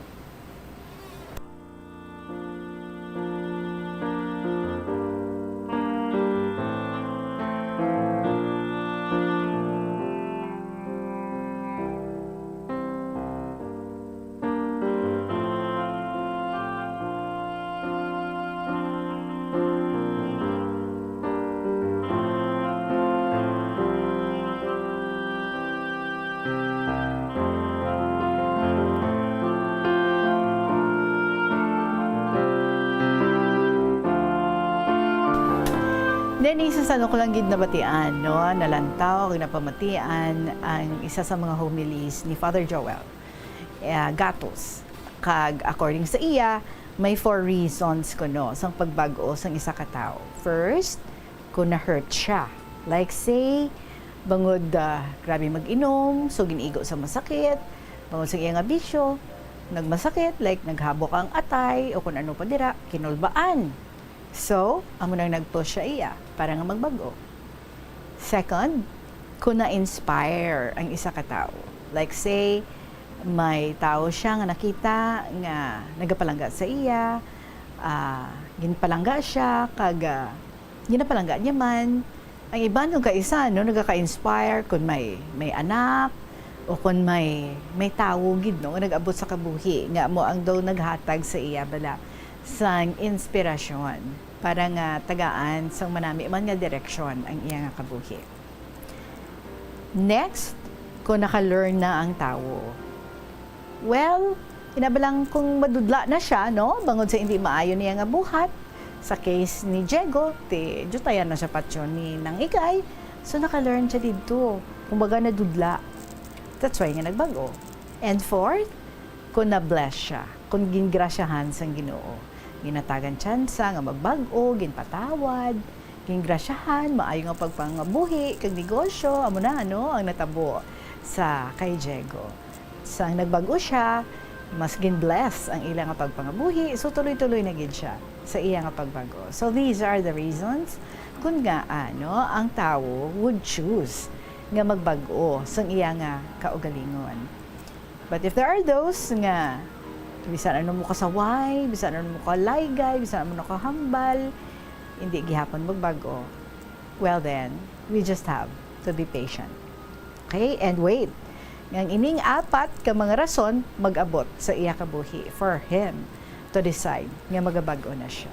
Salamat gid sa imo na ni isang haro sa imo pag-share diri sa KLP sa sining istorya.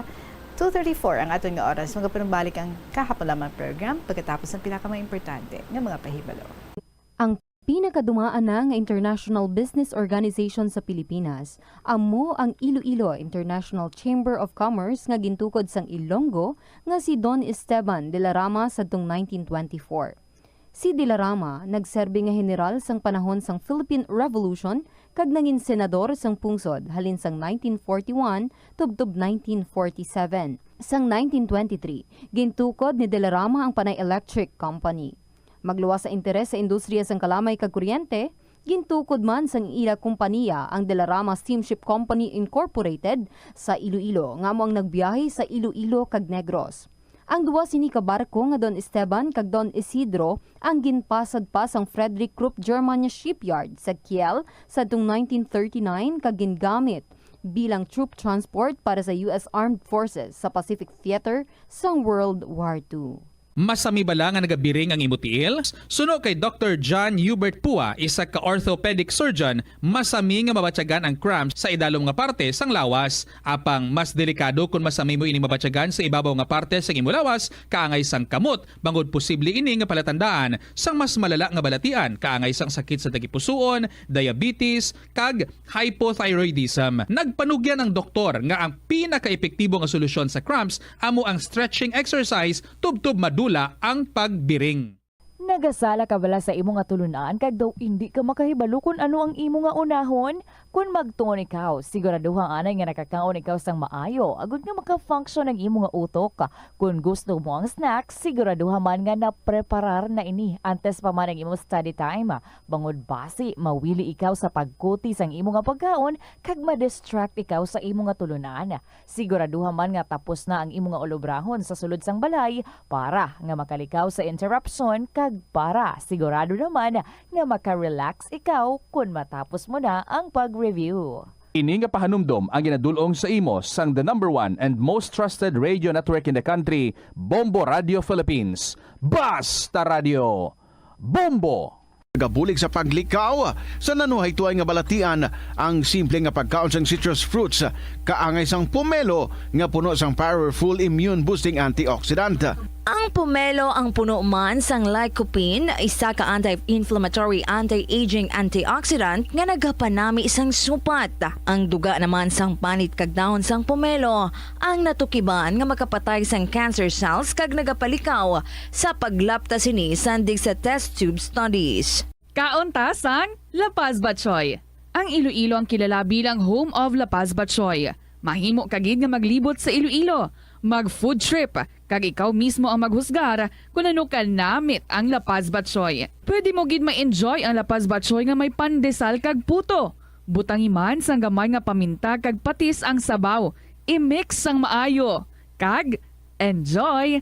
Kung kulang pa kag wala pa nabusog, pwede gid nga magpadugang sang sabaw. Sa kasakuon sa mga ginikanan subong, tumalagsahon na lang kamo nagaupod bisan magkaon. Apang bisan anuman kuntani nga kasakuon sang miyembro sang pamilya, hatagi gid sang oras nga kamo makaupdanay sa kalanan ukon makalagaw kun wala sang trabaho. Kung nagaplano sa aktibidad agod nga maka-enjoy upod ang imong nga pamilya, tandaan nga ang focus nyo amo ang pag-spend sang inyo oras nga updanay kag wala dapat sang iban nga mga bagay nga ginapaminsar kaangay sang trabaho ukon homework. Pila ng imo edad?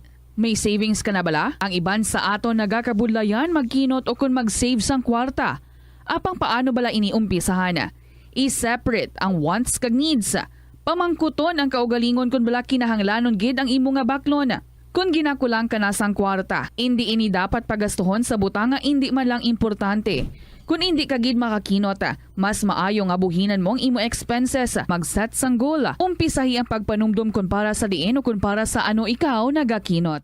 Paano ba lang makalikaw sa aksidente sa dalan? Yari mga tips nga dapat tandaan sa tion nga nagamaneho.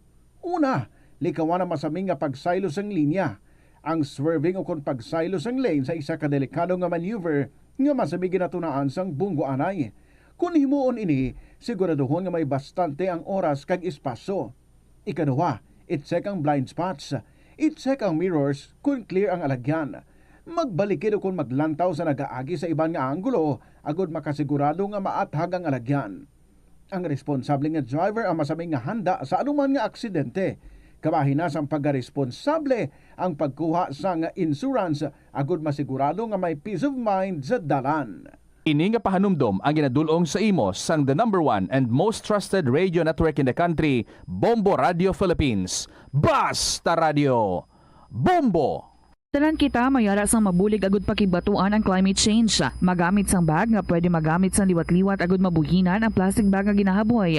Bangod ini nagatugas sang greenhouse gases. Ikaduha, hindi masumi magamit sang computer. Kung 4 ka oras lamang sa isa ka adlaw ang imo nga paggamit sang computer, makabuhing ka na sang carbon dioxide emission nga 83%. Ikatatlo, kung malapit man lang imo nga kaladuan, mas maayo nga maglakat o kung magsakay na lang sa bike. Magluwas sa makakinot ka na, mabuhinan pang polusyon nga nagatugas ang climate change.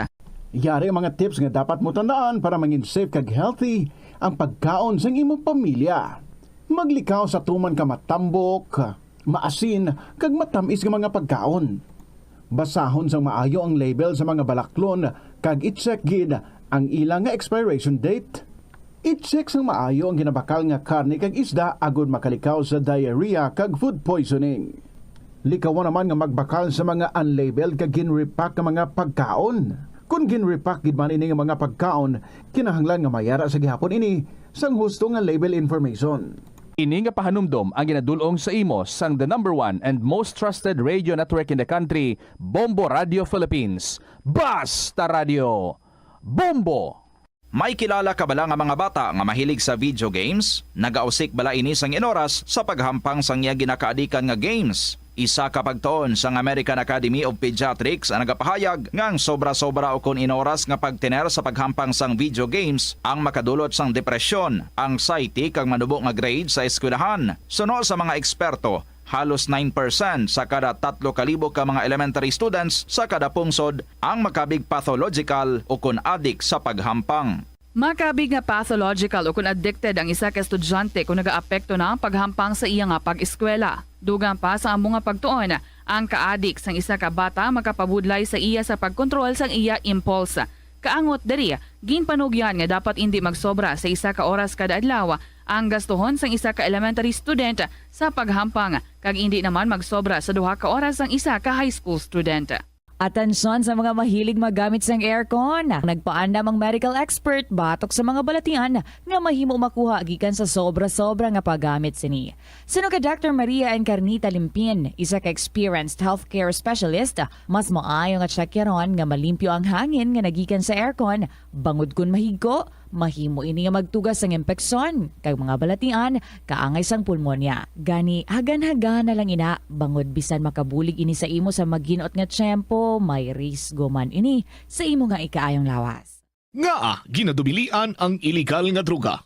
Makamamatay. Ang nagagamit sang shabu posible mapatay tungod sa cardiac arrest o kung hindi gani tungod sa drug overdose. Makaguba sang lawas. Makadulot ini sang pagkaguba sang kidney o kung pag-angkon sang hepatitis. Posible man nga malatnan sang acquired immune deficiency syndrome o kung AIDS. Maglikaw sa iligal nga droga para sa matawhay kag malinong nga komunidad kag pamilya.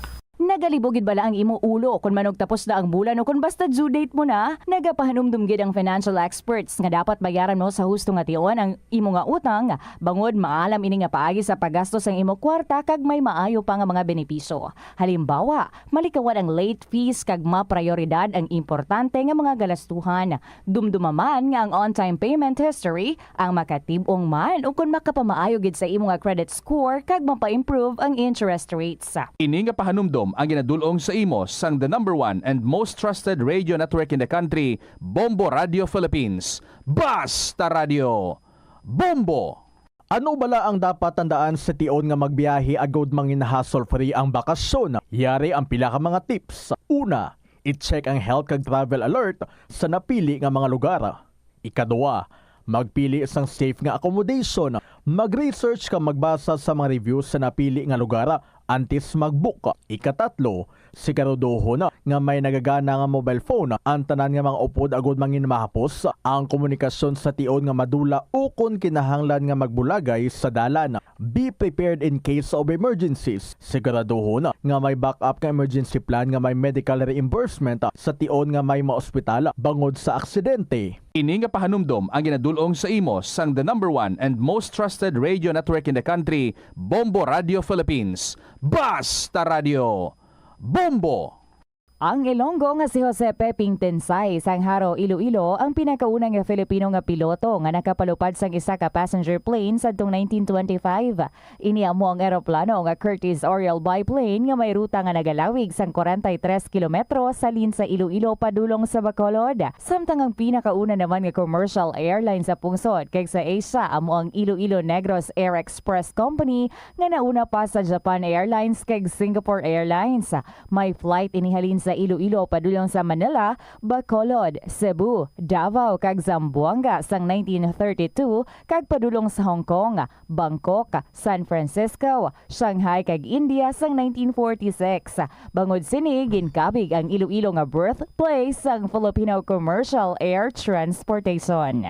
Yari ang mga simple nga paagi agod makakinot sang tubig. Magpamunyag lang sang tanom kon ginakinahanglan kag nagakadapat. Magtala na sang adlaw kag oras sang pagpamunyag sa mga tanom kag sundon ini. Bunyagan sa makaisa lang ang mga tanom sa sinang adlaw. Antes maglas 9 sa aga ang mas nagakabagay nga oras sa pagpamunyag agod nga mas makapanalupsop ini sa mga gamot kag mangin available sa bilog nga adlaw. Madamo sa ato ang hindi katulog kung wala sang electric fan. Yaring pila sa hindi manaming epekto sa paggamit sa fan kada gabi. Congestion, ang naga-circulate ka hangin halin sa mga fans, ama kapadry sang baba, ilong kag tutunlan. Allergies, masami nga madala sa hangin ang mga yabok na naga-trigger sang allergies. Makatugas ang muscle cramp ang hangin nga naghalin sa mga electric fan. Amo nga kun kaisa, may eksperyensyahan lang masakit na Alas 2:45 ang aton nga oras. Ari naman, may ihihirit na naman si Lola G of Iloilo Province. Dear Tita Regine.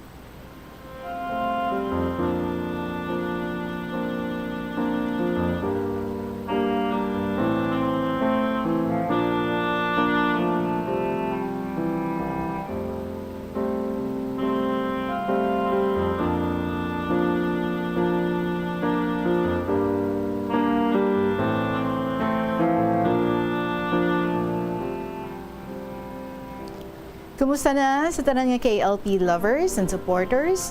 A blessed afternoon mga kabombo and ka-Star Nation. O, diba? Groovy, gita si Lola G. Hope you all are doing well. Mati lang anay diri. Sa liwat, si Lola ninyo G ini ang gatinguha mag-share. Maski Pops, ini iga-share ko, may gamay nga action.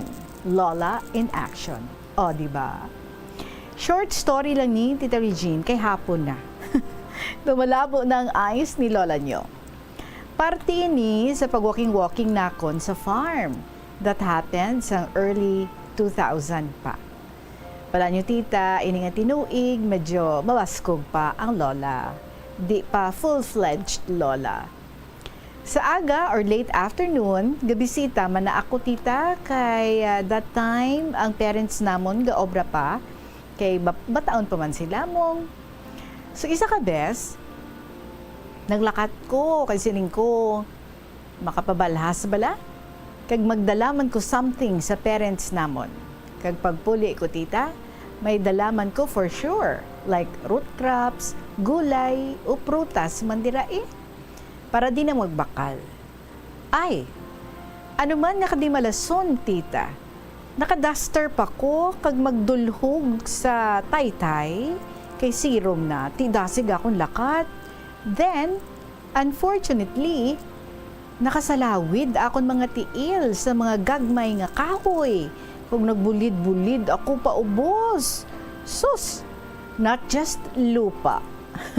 But sa area nga may blanks ang baboy kag may tubig tita. Bumayo lang ang posisyon ko pagtupa. Sa ibabaw ang ulo kag nagsalunggid ang mga tiil ko sa blanks ang baboy sa tubigon nga area tita. O super ang amoy. Bupasensya lang sa mga nagapangapi. Snacks na kamada. Di kundi nagbalik naman ko sa balay, kag maligo, nag-ilis, kag magpuli sa barangay proper tita. Bisan masakit akong kalawasan, nagwanta ko lang Nakagunugunan, gid ko ya tita, sa ginhatag sa akon, sing isa ko ka friend, bracelet ato, supposed to be, kung may okasyon, may laktan, or magsimba ko lang tani ito isuksok. Pero ang buta, doon nalipat kay Kuya Tita. Kanami paabi ato kay ti nagsanto gid sa akon nga birthstone, garnet red. Sayang gid tita. Remembrance ko gid ato sa iya mo. Di ko man intensyon nga mo sadto tita. Ahay. Nabugto kag nagbululag gid ang mga stones or beads niya bali tita. Okay lang na, at least safe man ako. Daw nag-roll over, gid bala ko yung tita pa idalong. Di ko makontrol mo balik mo. Di ka ba, di na magliwat tita, kay gabok na gawa, mga kaulundan na kon. Kay gaedad na ta, Di okay na ni tita, Till next episode, thank you. And more power, mabuhay ang KLP. God bless.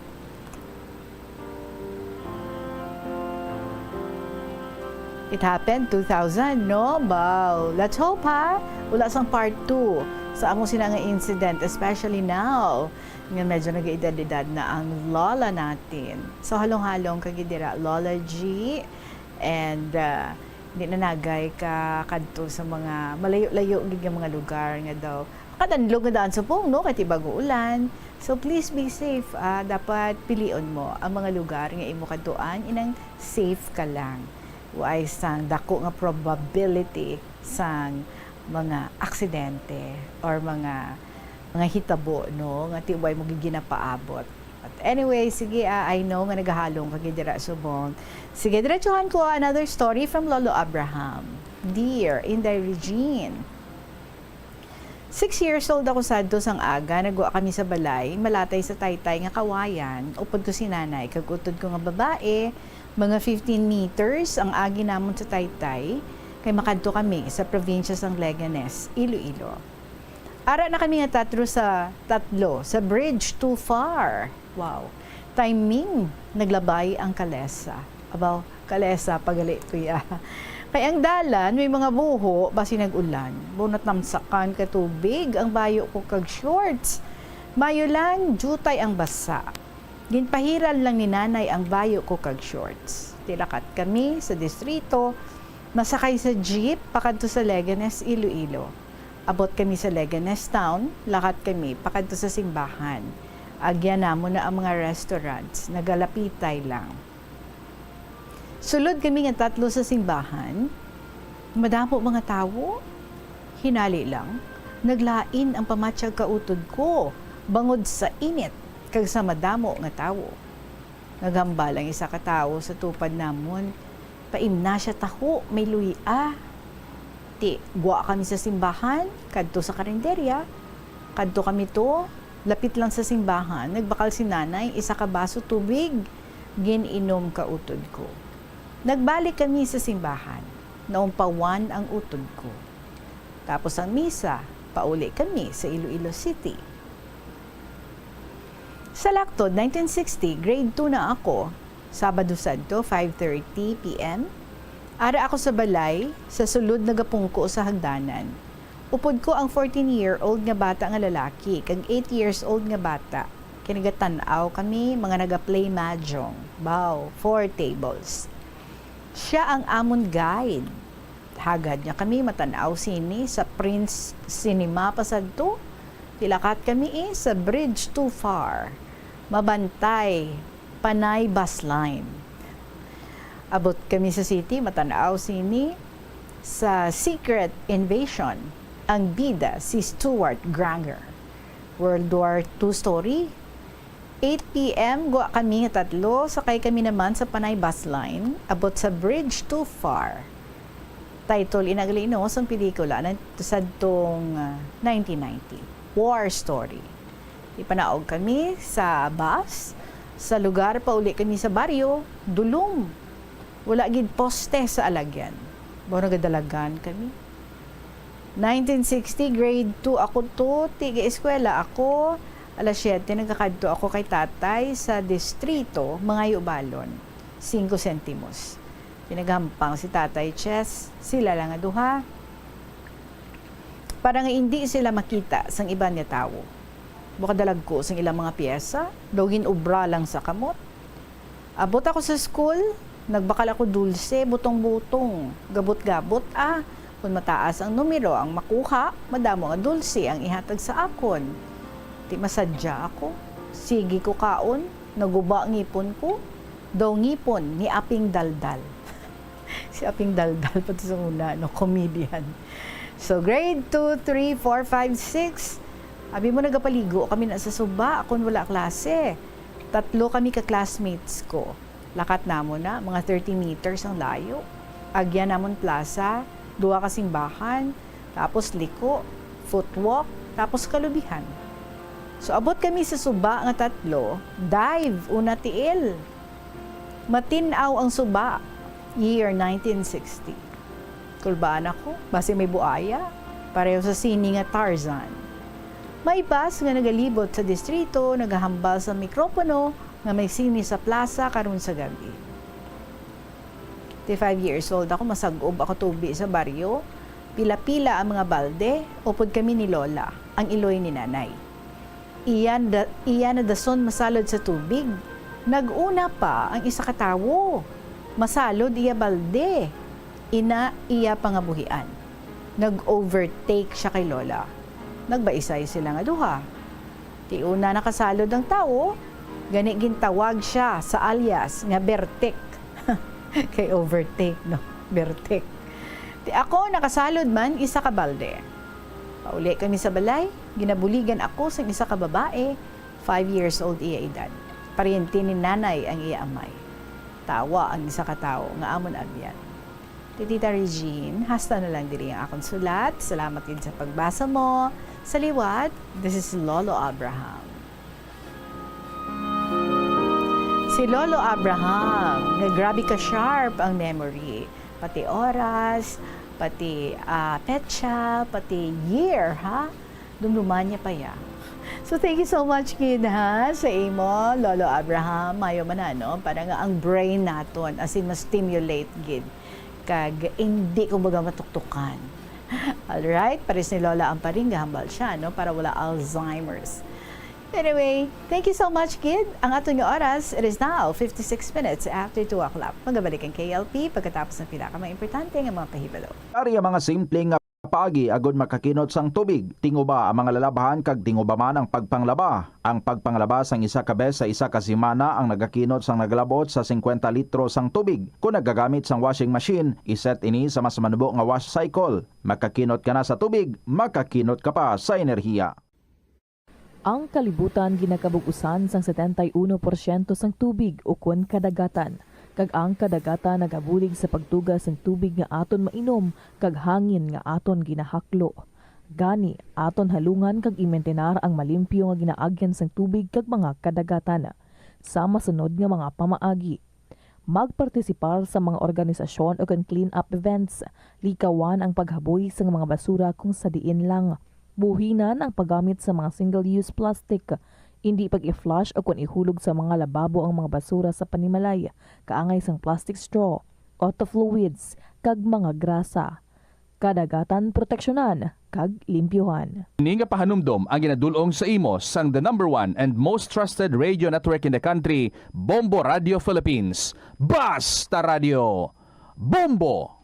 Ang Iloilo ang pinakauna nga syudad sa luwas sang Manila nga nakaangkon sang direct shipping lines padulong sa iban nga mga pungsod. Halin sang 1855, nagaserbe na ang Port of Iloilo nga alagyan sang mga international shipping lines nga halin kag padulong sa Australia, Hong Kong, China, Singapore, Europe kag Amerika.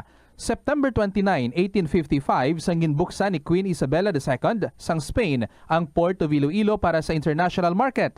Mas nangin mahapos pagid ang trade sa tunga sang Iloilo kag Europe, ilabi na sa United Kingdom sang nabuksan ang Suez Canal sadtong 1869. Panugyan na rin sa eksperto kung kwarta ang paghambalan. Apesar limitado ang imo abilidad nga mag-invest, ang gamay nga contribution sa investment accounts ang makabulig sa imo nga maggamit ang earned money nga maka-generate sang dugang nga income. Ikonsiderar ang pagbukas ng retirement. Afternoon manami gid no kung may mga ginakalingawan kita nga mga istorya kag nga mga istorya would be coming from you.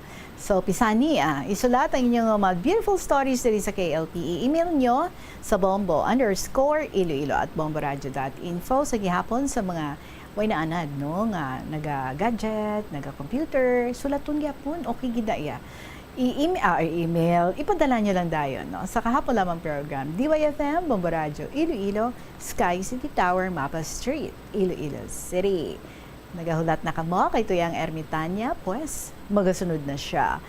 After sa KLP, Tuyang Ermitanya, to be followed by Provincial Jail, and then ang Dear Diary. So enjoy ang mga nahamutan ninyo nga mga dramas diri sa Bombo Radio Iloilo. Balikay kita, boss. Madaming salamat sa inyo. Sa gihapon, ininyo alagad si Tita Regine para sa kahapon lamang program. Good afternoon and God bless.